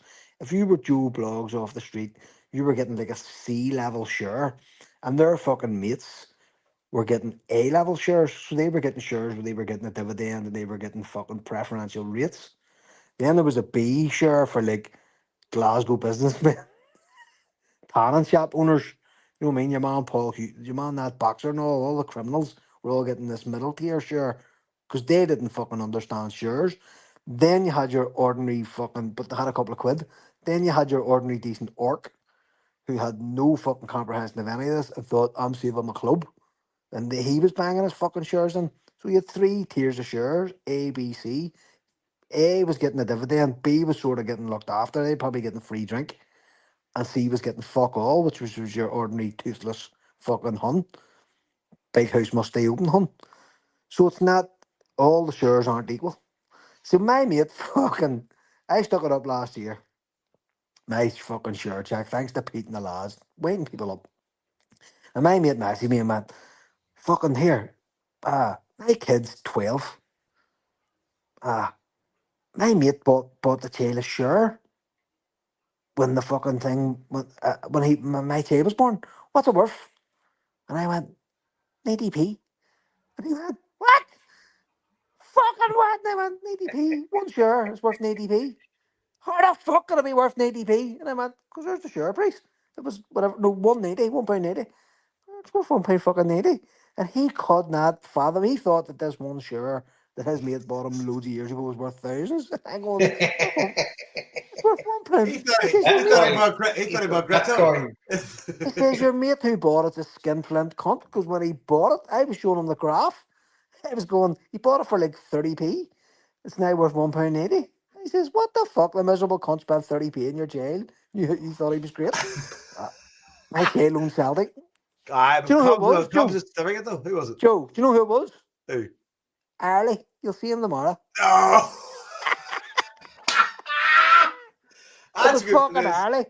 And I'm going, Arlie, mate, I was like 30p worth of shares and that's worth £2. You wouldn't buy you a fucking box of bar of chocolate in the carry. Is this your see the Mora? Is this your ex school night out, school reunion? Aye. Is Mason Boyne gone? Jason, this is going to be fucking insane. He's going. He's going. Fucking hell. It's gonna be degenerate central. I swear to fuck. Yeah, I've never seen a bigger shower rapper base that's going to be in one room in my whole life. It's What time fucking. is meeting It's going to be carnage. 4 o'clock. 4 o'clock. So see by 10 o'clock. Oh, for fuck's sake, it's going to be wild. Absolutely fucking wild. Wild. So for those who don't know, me and Joe went to the School of Hard Knocks in Belfast. We're out of it 30 years. So about 40 of us are getting together tomorrow. Half the cunts can't go because they're dead. See them, like One of them only died last week. One of them was buried today. One of them was buried today, and on his fucking coffin, I'll send you the photo in the group chat. There's a big pint of Guinness sitting on top of his coffin. Fucking rest in peace of D. Big Mark of D. One of the funniest cunts in the world. Mark McGee, you know, and I always remember Mark because he was fucking had the same name as Mark McGee, who played for Celtic. Dingus. So big Annie. Can you elaborate on Mason Boyne? Or just keep that. No, that's your story. No, but I'm not talking about that here. Who the fuck knows? So it's is the kindly veil of silence being brought to over? You know what? Cover your work, brother. Cover your work. Cover your work. That's a good time to wrap us up. The fuck. Scott, I think you're right. Fuck me. So anybody who hasn't worked it out, one of the mad cunts we used to go to school with is now Freemason. And we're all blown away by it, but we're not here to talk about it. Let's not say more than that. Hold on there, roll up this fucking treasure lake here. If you meet me in public, ask me, I'll tell you, and I'll show you. Joe, see if I get the drink in the Myanmar. There's not a that's what I'm worried about, Marty, is you're going to fucking do it. He'll be left without a name. That's me. I'll be dipping the door then. Jason, I'll be 6 Guinness in, and I'll be rolling up my treasure leg and pulling the nipple out. Like, there's not a chance I'm letting that one go. Not a fucking nation I'm letting that one fucking I should have said a word now. I've been have to join the missus to come my own back. You'd be getting disappeared. You'd be like, guys, wait, shut. Just Bill telling the listeners the story. Come on. No, that's all it is. That's all it is. That's pretty much all it is. There's no need to go into any fucking great detail. One of the concerts in the Masons were like, why the fuck? And what I said was, it shows the state of the Masons that they let that fucking absolute fucking galoot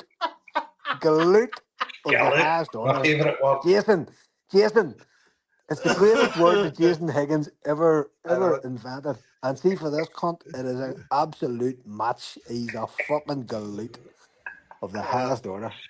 So we'll have some fucking He made a fatal mistake, Sharon. We'll have a fucking few tales to tell on next week's pod. I'm going to show you, man. Jesus fuck. Man. Can I just before we go? Can I just tell you something? Just one that's sitting in there. She can't get me. But just to tell you that I've grown up and I'm now a responsible adult. Fuck. Since when? Since Kilmarnock? No. I had a ticket for the Merseyside derby tomorrow in the Everton end. and game kicks off at 12:30, and I tell the guy I can't make it because No way. Why? I've got a big month ahead with the I know you 25th have. anniversary in Donegal and Yes, stuff like that. yes. So the pennies were a bit. I could No, have. listen here. Fuck. Jason, see this last 2-3 years. See when it came to September, I had actually got no money left. I was completely fucking skint. And see, this year, I couldn't do it. So see, everything that was coming up over the summer, I kept knocking it back. I was going, I can't. I'm not doing it. I'm not fucking doing it. No. Like, the American football was on and the college football was on Dublin. I was like, nope. Absolutely fucking not. So you're right, fair fuck to I feel your pain. Aye, I'm fucking raging, but I had a ticket as well. There's a thing though. Speaking of bad luck, It's not the ticket. It's the £200 you spent in fucking drink. I know, but listen. Recently, Hospitality costs. I came into August going like, this isn't going bad, and then you know what happened in 2 weeks?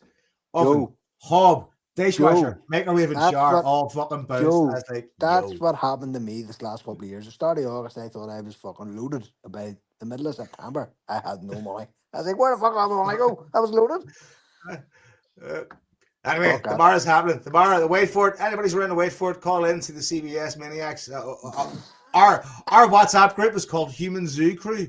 So that's what our school was. The Human Zoo. Where he's mean? Where's the pub? The wait for it.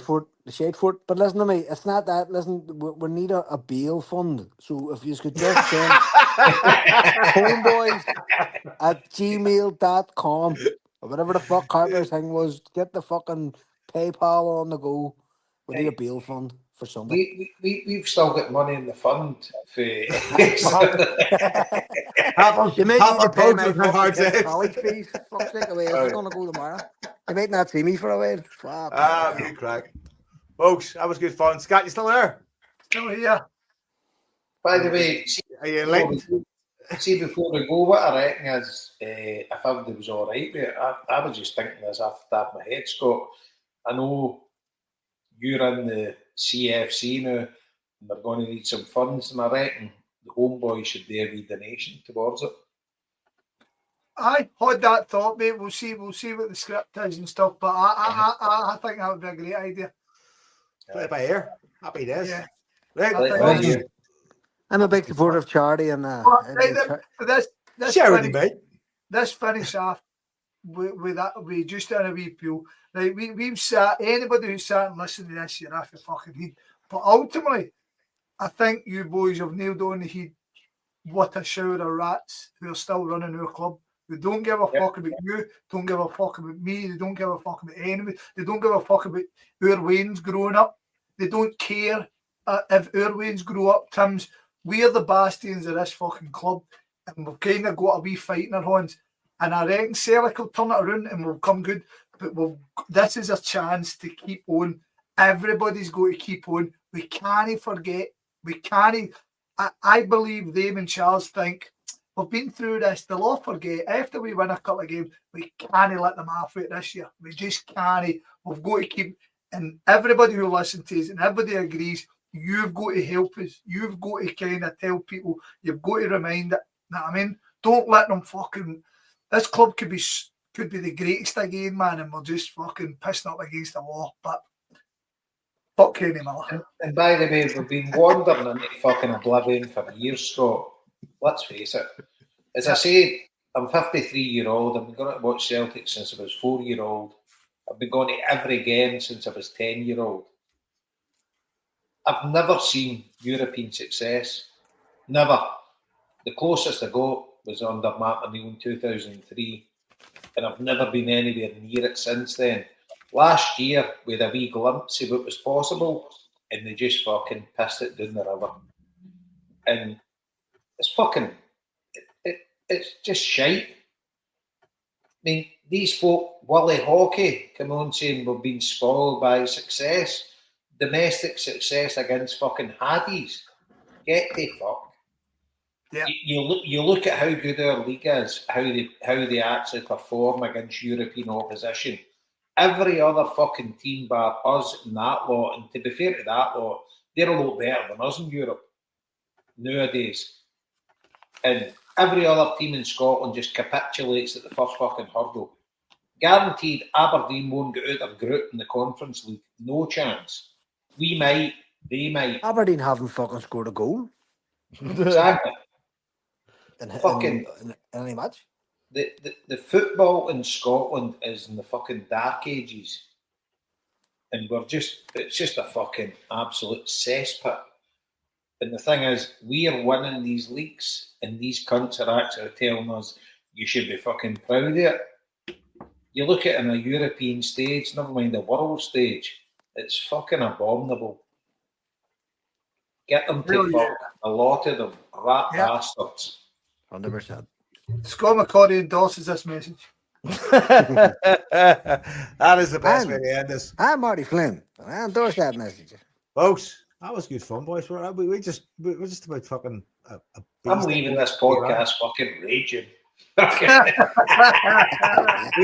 We've been on a journey.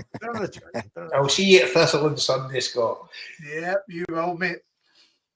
Folks, that was good fun. I think we exercised some demons there. That was good. No, I've still got plenty to go.